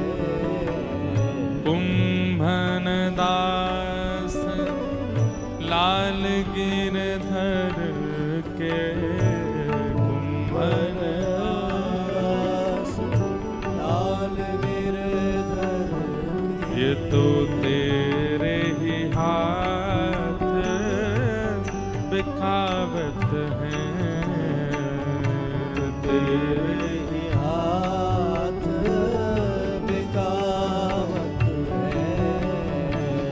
तू है सखी बड़ भाग बड़े, नंदलाल तेरे घर आवत है। तू है सखी बड़ भाग बड़ी, नंदलाल तेरे। मुझे इतना प्रिय लगता है ये प्रसंग। श्री कुंभन दास जी महाराज, उनके घर में कोई ऐसी विशिष्ट व्यवस्था नहीं है, कोई ऐसी विशेष व्यवस्था नहीं है जिससे कि वो अपना श्रृंगार उचित कर सके। एक कठौते में जल भरते हैं, उसमें छाया देख करके अपना तिलक स्वरूप करते हैं कुंभन दास जी। ऐसी दया आई लाला को कि स्वयं ठाकुर जी प्रकट होके आते हैं कुंभन दास जी के पास और गोदी में बैठ करके कहें अब स्वरूप बनाओ। तो कुंभन दास जी जैसे, लाला देखना पड़ेगा, स्वरूप देखना पड़ेगा, मैं बता रहा हूं ना। हाँ यहाँ धरो, हाँ आगो सीधो, अब खींच लो ऊपर, हम बे सही जा रहे हो, सही जा, आगो अब नीचे तो घुमाए लो, यहाँ तो घुमाए लो, अब यहाँ और खींच लो, बीच में एक बिंदी धर दो, यहाँ एक पत्रावली बना लो, ऐसे धरो, अरे ज्यादा पास कर दी, दूर करो। ठाकुर जी बता रहे हैं, कुंभन दास जी अपना श्रृंगार करते हैं। कब ये स्थिति कब प्रकट होती? जब ठाकुर जी को पता चलती है कि सामने वाला बहुत दीन है, इतनी व्यवस्था में व्यवस्थित रहता नहीं है। अब ठाकुर जी पता है कि पूरा भाई अपनी जो है का मेकअप किट लेके ही चल लो संग में, मैं कहा बताऊंगा यार, सब कर ही रहो अपना धुआंधार सज धज के रहे। एक बार ठाकुर जी श्रृंगार कर जाएं, फिर आपको अधिकार है कि जीवन भर श्रृंगार करो। भाई विवाह में पति मांग भर दे, पति मंगलसूत्र पहना दे, उसी के बाद तो अधिकार मिलता है श्रृंगार करके रहने का। ऐसे ही हम सब वृंदावन की वो सहचरी हैं, प्रतीक्षा कर रही हैं, काउदना श्री राधा रमण राधा वल्लभ गिरधर गोपाल कुंज बिहारी लाल हमें वो श्रृंगार करें, वहां के बाद हमें श्रृंगार को अधिकार है। तो चीराणि कंथाम कुरु सम्मानम कलयाति घोर गरलम। अगर कोई ब्रजवासी आपको सम्मान कर जावे, और ब्रजवासियों के बाबा बा तुमने तो आनंद करा दियो, ऐसा बड़ा आनंद आ गो, यो है गो, अरे भैया ये तो बहुत बढ़िया है, ये तो यो है त्यों है, चरण पकड़ लो, बोल बाबा इतनो सम्मान मत करो हमारो। सम्मानम कलयाति घोर गरलम। वृंदावन में सम्मान अच्छा नहीं, और नीचप्पमानम शुदा। अगर कोई ब्रजवासी गारी दे जाए तो समझ जाओ कि वाह ठाकुर जी रीझ गए मुंह पे, लाला राजी है गो तभी गारी पड़ रही है मुंह में। नीचप्पमानम शुधा श्री राधा मुरली रवो व्रज सखे वृंदावनम त्यज। वृंदावन में तो जिस प्रकार की पद्धति वृंदावन निवास की है, वैसे ही भोरी सखी रहती हैं वृंदावन में। आप सेवा कुंज में निवास करने लगे, अब वो तो छूट गया किराए का जो मकान था, और वहां याचना नहीं करते हैं भोजन की। पता है क्या पाते हैं? सेवा कुंज में बंदरों को लोग चने डाल जाते हैं, तो बंदर जब सब पा लेते हैं, उसके बाद में चने की जो ऊपर की कारी कारी सी परत जो वहां को छिलका रह जाए काए, बंदरों के चले जाने के बाद फिर उन छिलकाओं को बीनते हैं और उसको पाकर के केवल नेत्रों से अश्रु बहाते हुए श्री राधा श्री राधा श्री राधा गाते रहते हैं। देखत देखत दिन सब बीते, देखत देखत दिन सब बीते। तुम अटूट अनुराग अनुराग की दाता तुम अटूट, अनुराग की दाता हम अजहू रीते के रीते, हम अजहू रीते के रीते, देखत देखत दिन सब बीते, देखत देखत दिन सब बीते, हृदय न प्रेम न नेम नाम को, हृदय न प्रेम नाम को, साधन सकल तजे अब ही ते, साधन सकल। तजे अब ही। अच्छा, एक बात तो है, जितने भी आचार्य हुए हमारे, स्वामी श्री हरदास जी से लेकर के भोरी सखी तक, इनका साधन हम लोग सुन रहे हैं, इनका नियम हम देख रहे हैं, इनकी नाम के प्रति निष्ठा हम सुन रहे हैं। ये उसके बाद भी अपने आप को कितना दीन बताते हैं, और हम लोग खामें पीमें करें आनंद, चकाचक डोलें ऊधम मचामें, कोई काम बढ़िया करे नहीं है, सब पूरे दिन रात ऊधमन में लगे रहते हैं। उसके बाद भी एक बार नाम जप कर ले तो उसको भी गा गा के बताते हैं, हम इतना नाम करते हैं, हम तो यूं करते हैं, हम तो इतनी एकादशी करते हैं, हम तो ऐसे नियम का साधन। और ये देखिए क्या कह रहे हैं, हृदय न प्रेम न नेम नाम को, हृदय न नाम को, साधन सकल तजे अब ही ते, साधन सकल तजे अब ही ते, बिनु पद पंकज भोरी स्वामिनी, बिनु पद पंकज भोरी स्वामिनी, कितहु न ठौर न ठीक सुभीते, कितहु न ठौर न ठीक सुभीते, देखत देखत दिन सब बीते, देखत देखत दिन सब बीते। हमारे श्री पीपा पीठाधीश्वर, हमारे वृंदावन के निधि स्वरूप पूज्य श्री बलराम दास जी महाराज पधारे हैं। बाबा को बहुत बहुत प्रणाम, बहुत बहुत वंदन।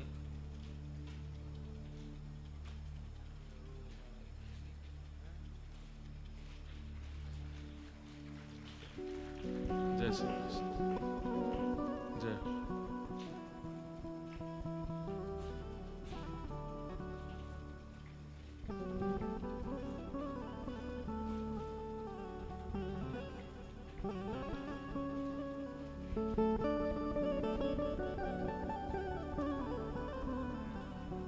हमारे चतुर्थ संप्रदाय के श्री महंत और वर्तमान अध्यक्ष पूज्य महाराज जी भी आज पधारे हैं। महाराज जी को बारंबार वंदन, बारंबार प्रणाम।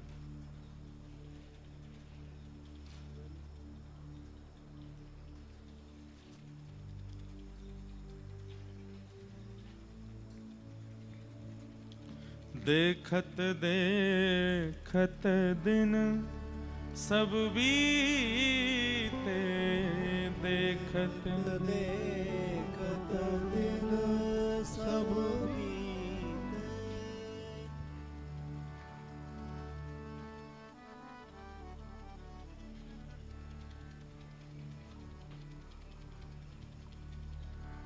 तो कैसे रहते हैं भूरी सखी? बंदरन को चना मिल जाए और उसके बाद भी उनको बीनते नहीं है कि ढूंढ रहे हो कि वहां में चना मिल जाए तो वाकू पालूं मैं। उनको इकट्ठो कर लें और इकट्ठो करके हाथ में ले में, तो जो चने की बची हुई जो सामग्री रह जाती, कारी कारी छिलका, उनको लेकर के पाते, और वहां में अगर चना दिख जातो तो वह चना को लेकर के बंदरन के पास जाते और उनको मानो एक रह गए हो या कोई पाले हो, छिलका पा करके रहते। और बस कुछ नहीं, दिन रात श्यामा श्याम श्री राधा श्री राधा, जय जय राधा वल्लभ हित हरिवंश, जय जय राधा वल्लभ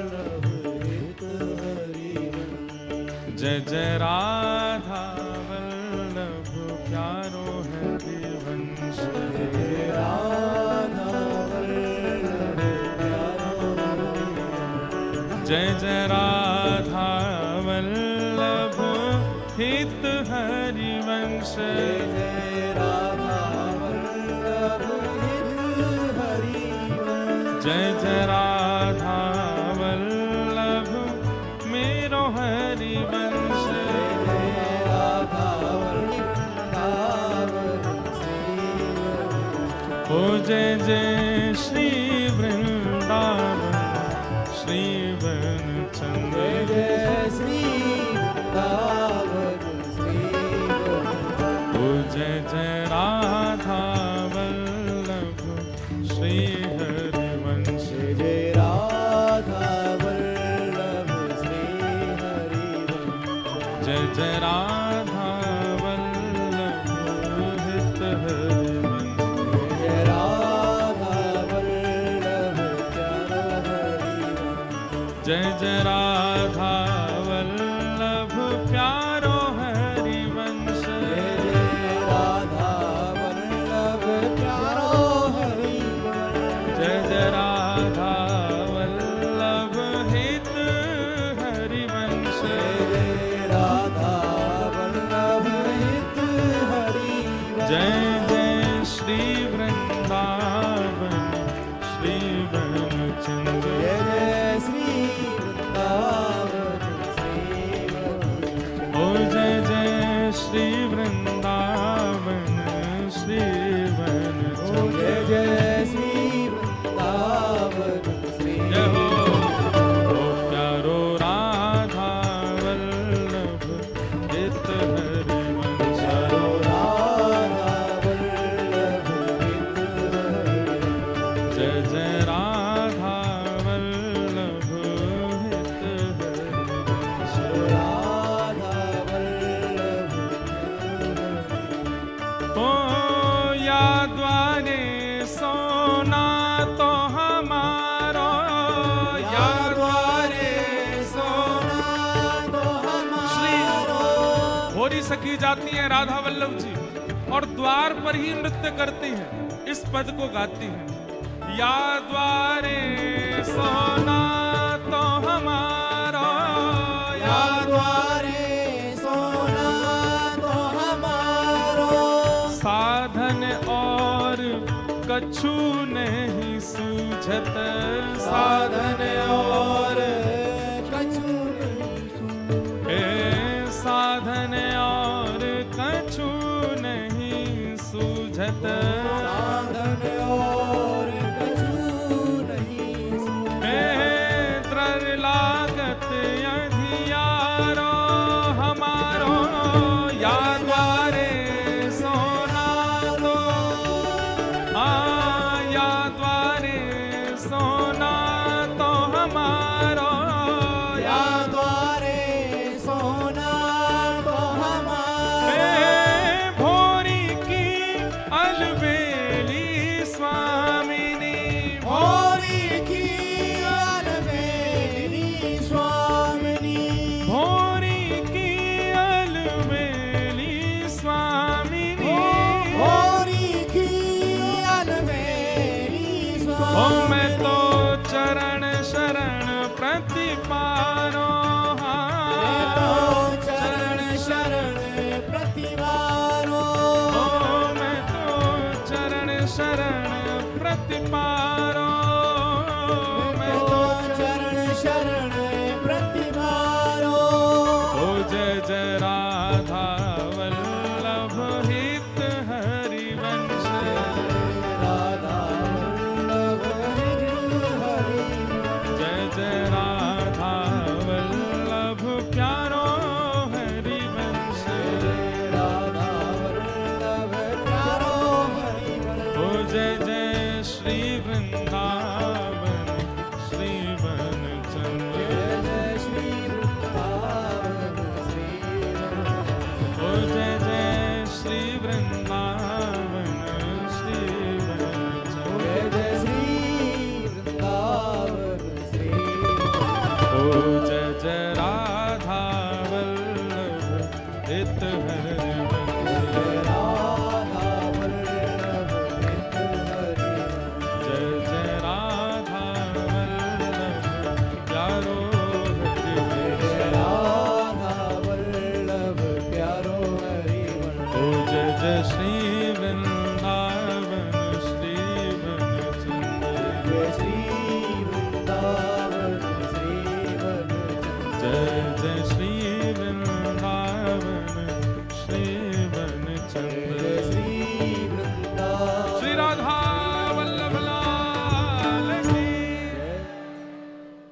भोरी सखी ऐसे वृंदावन के सेवा कुंज में रहती हैं।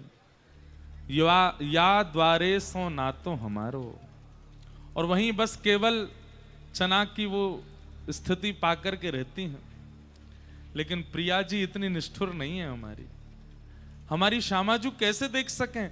रात दिन श्री राधा कह करके रोवे, और केवल ये नेक बस ये चनान की बच्ची भाई बस इन सामग्री को पामे। हमारी प्रिया जी से सहन नहीं भयो, और वा समय के जो श्री राधा वल्लभ जी के गोस्वामी, उनको श्री प्रिया जी ने स्वप्न दर्शन दिए। गोसाई जी तो प्रसन्न है गए कि मेरी कोई सेवा से रीझ गई है स्वामिनी जी, जो मेरे स्वप्न में आई हैं। अरे स्वामिनी जी, आप कैसे रीझ गई? आपके दर्शन, आप इतनी प्रसन्न कैसे हैं? बोले प्रसन्न तो मैं यामारी हूं कि मेरी अत्यंत प्रिया भोरी अच्छा एक और बात, तब तक सब इनको भोलानाथ के नाम से ही जानते थे, कोई ये नहीं जानता था कि ये भोरी सखी। बस भोरी सखी को अंदर ही अंदर पता था कि मैं प्रिया जी की भोरी सखी हूं, और सब इनको भोलानाथ ही बोलते थे।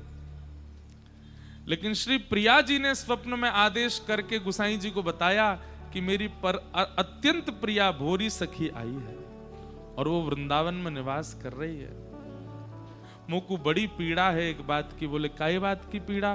क्योंकि वो कछु पावे ना है, कछु खावे ना है, वाके काजे उचित व्यवस्था ना है।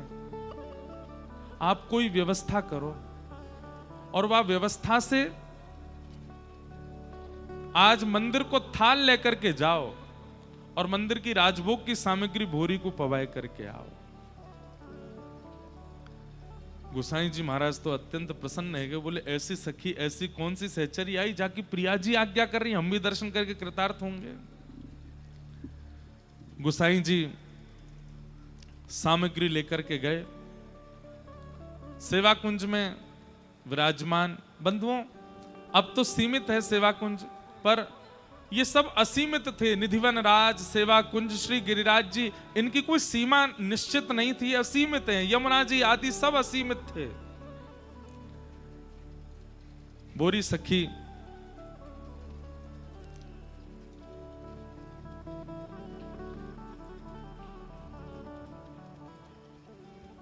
गोसाई जी आए, सामग्री लेकर के जैसे ही पधारे,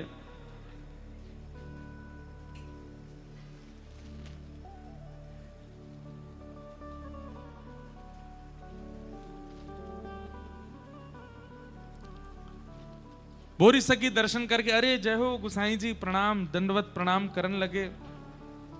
गोसाई जी बोली भोरी सखी, भोरी सखी नाम आज पहली बार किसी अन्य से सुन करके श्री भोलानाथ जी आश्चर्यचकित है गए। बोले आपको कैसे पता हो कि मैं भोरी सखी हूं? यहां तो सब मुझको भोलानाथ के नाम से जाने। तो बोले ये बताओ आपके अलावा ये किसको पता है कि आप भोरी सखी हो? बोले मेरी श्यामाजू को पता है कि मैं भोरी हूं। तो बोले बस उन्होंने ही बताई है, स्वप्न में आज्ञा करके श्री किशोरी जी ने बताई है कि आप भोरी सखी हो। आपकी स्थिति और आपके व्यवहार से श्री जी को बड़ी पीड़ा है। आप, हमने सुनी है कि चना की बच्ची कुछ सामग्री पाए करके रहे हो। श्री प्रिया जी ने आज राजभोग की प्रसादी भेजी है, आप प्रेम से पाओ। ये सुनकर के श्री भोरी सखी जी और तेज रोने लगे। राजभोग की प्रसादी देख करके सब प्रसन्न होंगे, लेकिन भोरी सखी और व्याकुल हो गए, और व्याकुल होकर के उन्होंने एक पद गाया, तुमने आज लो बात न पूछी, को द्वारे चिल्लात न पूछी, जीवन बीतो गोद पसारे, कहा लोभ ललचात न पूछ। कितना सुंदर पद है, ध्यान से सुनो। हे प्रिया जी, जिस चीज के लिए मैं रो ही नहीं रहा हूं, जिस चीज के लिए मैं व्याकुल ही नहीं हूं, जिसके लिए मुझे चिंता ही नहीं है, आप वो प्रसादी भिजवा रही हैं मेरे लिए। मुझे रोटी सामग्री खाने के लिए वृंदावन आया हूं मैं, यहां पर आपकी अपनी पेट की क्षुधा निवृत्त करने के लिए। क्या मेरे घर बार परिवार वाले मुझे भोजन नहीं करा रहे थे? अरे वहां ये सब कुछ मुझे मिल रहा था। आपने ये चिंता कर ली कि मैं यहां चना की छिलकान न खाए करके रह रहा हूं। आपने कभी ये चिंता क्यों नहीं करी ये दिन रात रोता किस लिए है, इसके नेत्रों से नीर बहते किस लिए हैं? अरे मेरे पेट की क्षुधा से ज्यादा हृदय की क्षुधा है, वो आपको नहीं दिखाई दी? मैं नित होश बरी कहिवे की, हंस कबहू कुशलात न पूछी। कोटि उपाय किए पे तुमने, का सोचत दिन रात न पूछे। द्रग सर घाव फूल के सहिवे, कस हियरा अकुलात न पूछी। तुमने आज लो बात न पूछी, तुमने आज लो बात न पूछी। नित प्रति कुटिल अलक में फंसवे, कस लोचन ललचात न पूछी। कैसे कटत दिवस निश तेरे, का दुख सुखत गात न पूछी। आपने सब पर ध्यान दियो, लेकिन हे प्रिया जी, भोरी ढीठ पड़ी आरत सो, बिहस हृदय की बात न पूछी। तुमने आज लो बात न पूछी, तुमने आज लो। अरे रसना के स्वाद की आपको पता चल गई, पेट की क्षुधा की आपको पता चल गई, लेकिन एक व्याकुल यहां सघन वन में बैठे बैठे रो रहे हो है और दिन रात अपने नेत्र सुजा लिए हैं। अब तो आंसू भी सूख गए हैं रोते रोते, कंठ अवरुद्ध है गए है चिल्लाते चिल्लाते। कभी मेरी हृदय की स्थिति नहीं पूछी, मेरे आंसू क्यों प्रकट होते हैं? दिन रात में मैं सोता नहीं हूं, मुझे नींद क्यों नहीं आती? कभी ये नहीं पूछा किशोरी जी? जो उम्मीद लगा करके मैं यहां आया हूं वृंदावन, आपने वो नहीं पूछा। आज राजभोग भेज दिया मेरे लिए। मेरे भूख की चिंता हो गई, मेरे हृदय की चिंता नहीं हुई आपको। आज तो ये स्थिति देख करके गुसाई जी भी स्तब्ध हो गए। ये कैसा भक्त है? हे गुसाई जी, प्रसाद लायो ना, लाओ दो, जितनी मेरी अंजलि में आ जाए उतना दे दियो। थोड़ी प्रसादी लेकर के और बोले बस मैं पालूंगा, बाकी सारी थाल श्री यमुना जी में प्रवाहित कर दियो। और बोले अब तो मुझको ऐसा लगे ये चनान की बची भाई जो छिलका में पायो कर, तो ये भी खानो मुझको बंद करना पड़ेगा, तब आपको पता चलेगी कि मेरे हृदय की व्यथा कैसी है।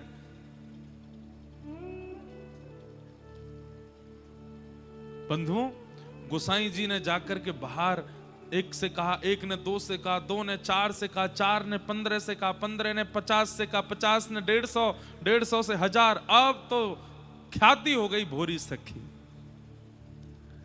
इतनी ख्याति हो गई कि लोग बाग दूर से बैठ कर के बस सुनते रहते, उनकी ओर देखते रहते। श्री प्रिया जी को पुकारने वाली ऐसी कैसी सखी है ये?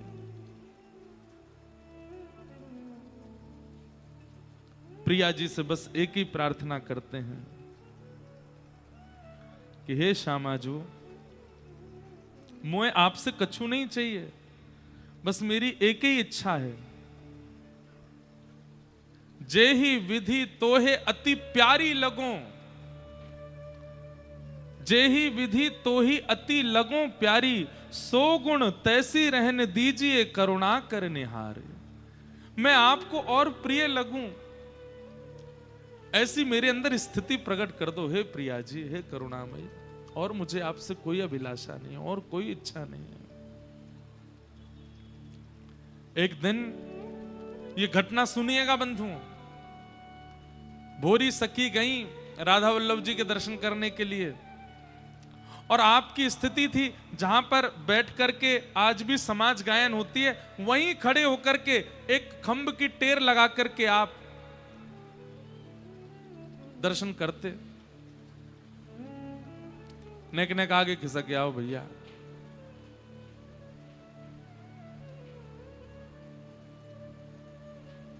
आज भी वर्षा है रही है का? है? हमको क्या, हम तो चले जाएंगे अब। नेक देर की कथा और है बस, भीगते नहीं हो। तो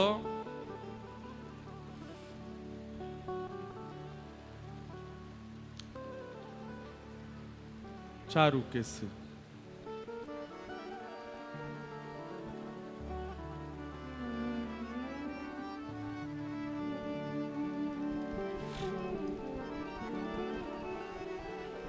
बैठ जाओ, तभी सुनाएंगे। विराज जाओ सब लोग।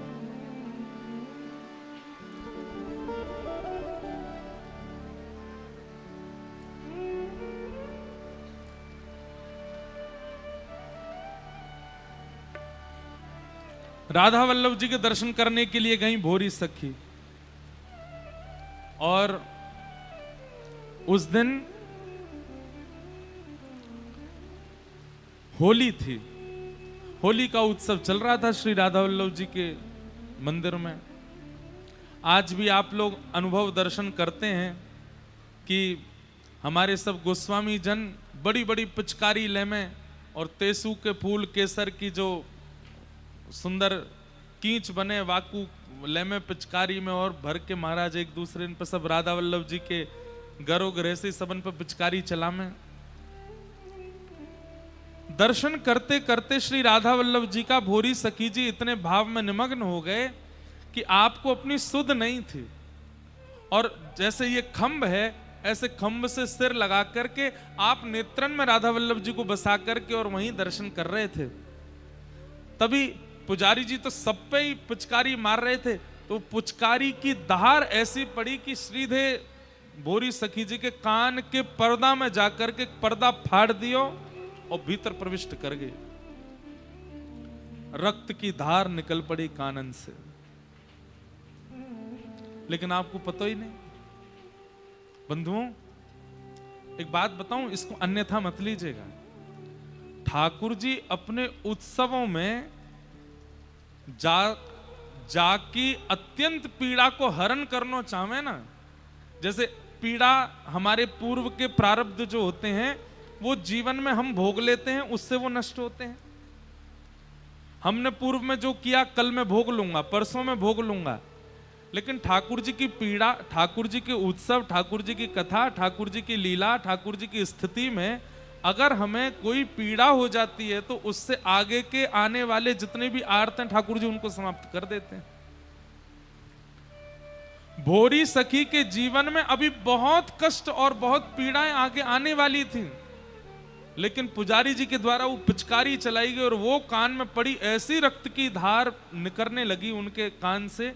ऐसे कभी कभी रथ यात्रा होती है, ठाकुर जगन्नाथ जी, कितने लोग पीड़ित हो जाते हैं। कई बार कुछ और भी, अब कथा भी कल यहाँ पे पीछे शॉर्ट सर्किट हो गया, लोगों को बारिश हो गई, कींच है गई, उसके बाद बाहर एक व्यक्ति को सर्प ने भी काट लिया क्योंकि वर्षा हुई।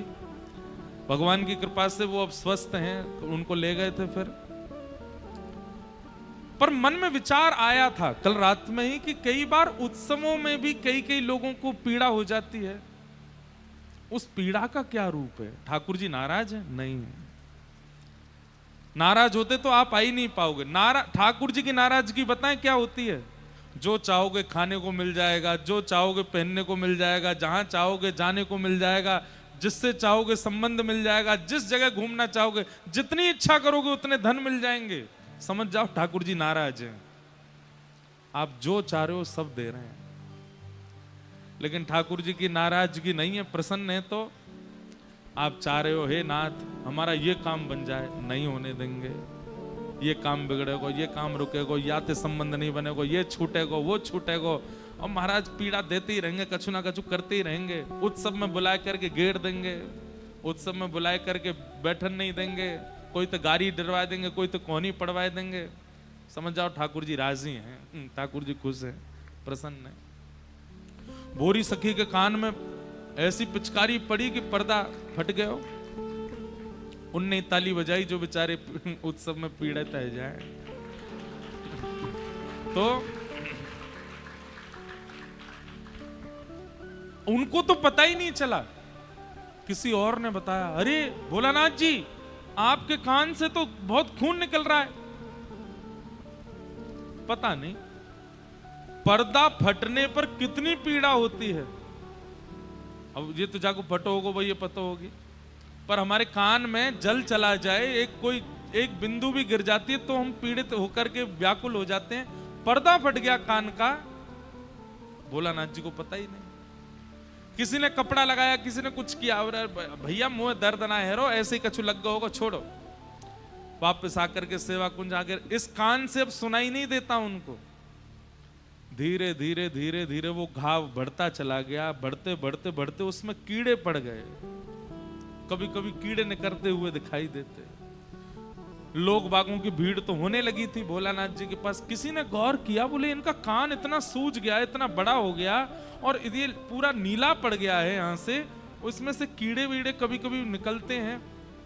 किसी ने जाकर के बड़े अनुनय विनय करके कहा मुझे देखने दीजिए। और जैसे ही देखा, महाराज पूरा अंदर से घाव हो चुका था कान। नेत्र सजल हो गए उस व्यक्ति के। उसने चरण पकड़े, आपको पीड़ा नहीं हो रही, आपको दर्द नहीं हो रहा? भोलानाथ जी कहते हैं, प्रिया जी के मिलन के विरह के आगे ये दर्द कछू ना है भैया। अगर कोई के हाथ में लग गई हो और वही समय वाकू कोई पैर में चोट पहुंचा दे तो हाथ की पीड़ा कम हो जाती है पैर की पीड़ा के आगे। पैर में चोट लग गई हो, तभी कोई सिर में पत्थर मार दे तो पैर की पीड़ा भूल जाते हैं सिर की पीड़ा के मारे। भैया मेरे शरीर में तुम चाहे कचू कर दो, पर हृदय में जो प्रिया जी के मिलन की पीड़ा है ना, वाके आगे ये पीड़ा मुझको अनुभव ना हो। मैं लोग बागों ने कहा, बोले आपको हम वैद्य के पास ले चलते हैं। मथुरा ले गए, डॉक्टरों ने कहा इनका ऑपरेशन होगा, और ऑपरेशन मथुरा में संभव नहीं है, आगरा में होगा। बोरी सखी तुरंत रोने लगे और इतना तेज तीव्र रुदन करने लगे कि सबको लगा इनको दर्द हो रहा है इसलिए रो रहे हैं। सबने कहा अरे ठीक है, अरे या को दर्द नहीं है भैया, बड़ी मुश्किल से वृंदावन मिलो है, मैं यहां से बाहर नहीं जाऊंगा, जो करना यहीं कर लो, मुझे तो दिक्कत ही नहीं है, पर तुम सबन की जिद है कि चिकित्सा कराओ, मैं व्रज से बाहर नहीं जाऊंगा। डॉक्टर ने उनकी बात सुनकर कहा, मैं आपका ऑपरेशन यहीं कर दूंगा, आप यहीं रुक जाओ, एक रात का समय दो। सब सामान मंगवाया। भोलानाथ जी बोले भैया हमें पहले ही बता दो, कहा करोगे? बोले ये पूरा काटा जाएगा, यहां से ऐसे चीरा जाएगा, भीतर आपका वो पर्दा फट गया, उसकी चिकित्सा होगी, सफाई होगी, ये होगा, 3, 4, 5 घंटे का ऑपरेशन होगा आपका, और हम आपको एक इंजेक्शन लगाएंगे जिससे ये आपका सुन्न पड़ जाएगा। बोले भैया बाकी आवश्यकता नहीं है, आप तो केवल आधा घंटा पहले मुझे बता देना, और फिर तुम जो, अरे ये पूरा यहां से चीर फाड़ करी जाएगी, अब बहुत खून निकलेगा, दर्द होगा आपको। बोले मैं कह रहा हूं ना, कोई इंजेक्शन मत लगे, मैं बस मुंह को बता ही दी हूं। डॉक्टर ने कहा अब 15 मिनट में हम ऑपरेशन शुरू करेंगे।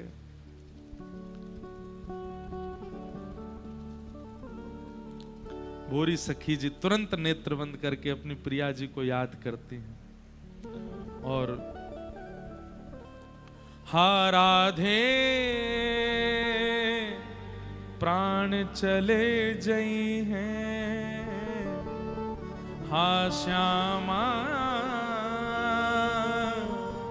प्राण चले जई हैं, मन की होश रहेगी मन में, मन की होश रहेगी मन में, तुम पे वारी न पई है, तुम पे वारी न पई है, हाँ राधे प्राण चले जई हैं, हाँ श्यामा प्राण चले एक दिन मरण अवस अलवेली, एक दिन मरण पछताते, मरत अधिक पछतई है, मरत अधिक पछताई है। हे श्यामाजू, मेरी आपसे बस एक ही प्रार्थना है, ये शरीर तो नश्वर है, एक दिन प्राण चले जाएंगे हमारे। जीवन भर मैंने बहुत व्याकुलता और बहुत आत्मग्लानि में व्यतीत किया है, लेकिन हे किशोरी जी, अगर मेरे प्राण बिना आपसे मिले निकल गए तो ये मृत्यु भी पछताते भय निकलेगी। हे प्रियाजू, एक बार झलक दिखाए दो, फिर भले ही मेरे प्राण चले जाएं, मुकुवा की चिंता नहीं है। जीवन तो बीत्यो पछताते, मरत अधिक पछताई है। भोरी सहज कृपालु किशोरी, भोरी सहज कृपालु किशोरी, तुम बिन काहि चितई है, तुम बिन काहि चितई है। हाँ राधे प्राण चले जय है, हाँ राधे प्राण चले। और बस इसी वेदना में रोते रोते रोते रोते रोते आप सुन्न हो गए अपने आप ही। डॉक्टर देख रहे हैं पूरा शरीर ठंडा पड़ गया, श्वास चल नहीं रही है, नब्ज चल नहीं रही है, पर कान के पास मुख के पास कान लगा करके देखा, श्री राधा श्री राधा श्री राधा श्री राधा ध्वनि निकल रही है। डॉक्टर के हाथ कांप रहे, मैं ऑपरेशन कैसे करूं, पर संग के उन्होंने कहा आप कर दो। यहां से पूरा कान काटा गया, खूब रक्त निकल रहा है, अंदर से सब चिकित्सा कर रहे हैं। डॉक्टर भी घबरा रहा है कि बिना कोई सुन्न किए मैं कैसे करूं, पर उनके मुख पर बिल्कुल भी सकन नहीं। क्यों? अपनी प्रिया जी को याद करते करते भावावेश में चले गए। और कह के गए थे कि जब ऑपरेशन पूरा हो जाए तो उसके बाद मुझे दोबारा चेतना में कैसे लाओगे? बोले कैसे लाएंगे? बोले बस इतना कह दियो प्रिया जी आ गई, जैसे कह दो कि प्रिया जी आ गई मैं वापस ठीक है जाऊंगा। डॉक्टर भी आज जूते उतार करके सब व्यवस्थित करके इनका ऑपरेशन कर रहा है। ऐसे भक्त का दर्शन नहीं किया। चिकित्सा करने के रोकने लगे, सब पकड़ने लगे, किसी के हाथ नहीं। मेरी प्रिया जी कहां गई? अरे आके चली गई, तुमने बताया नहीं। दौड़ करके वृंदावन आए, लता गुल्म पत्रों के बीच में ढूंढने लगे। श्री राधा वल्लभ जी पहुंच गए, दूर खड़े बस एक खंभ से सिर लगा करके अपनी श्री जी को दर्शन कर रहे हैं।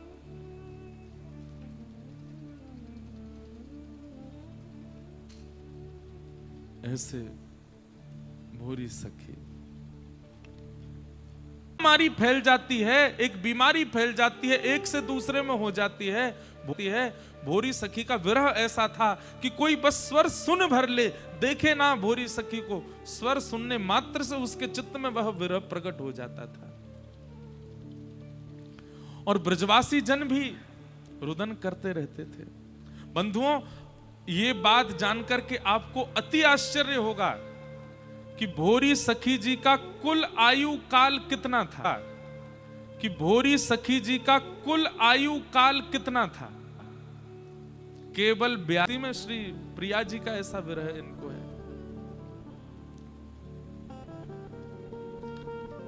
ऐसी करण पुकार में रुदन करते कि ब्रजवासी जन अपने आप, कोई स्नान करने गया, कोई घूमने गया है, कोई डोलने गया यमुना जी पर, और वहां पर दूर बैठी भोरी सखी जी का स्वर कान में पड़ता है और व्याकुल होकर के वो भी वहीं बैठ जाता है।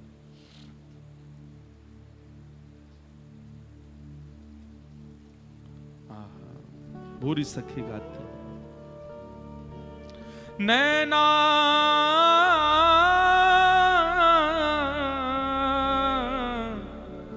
दरस रूप रस प्यासे,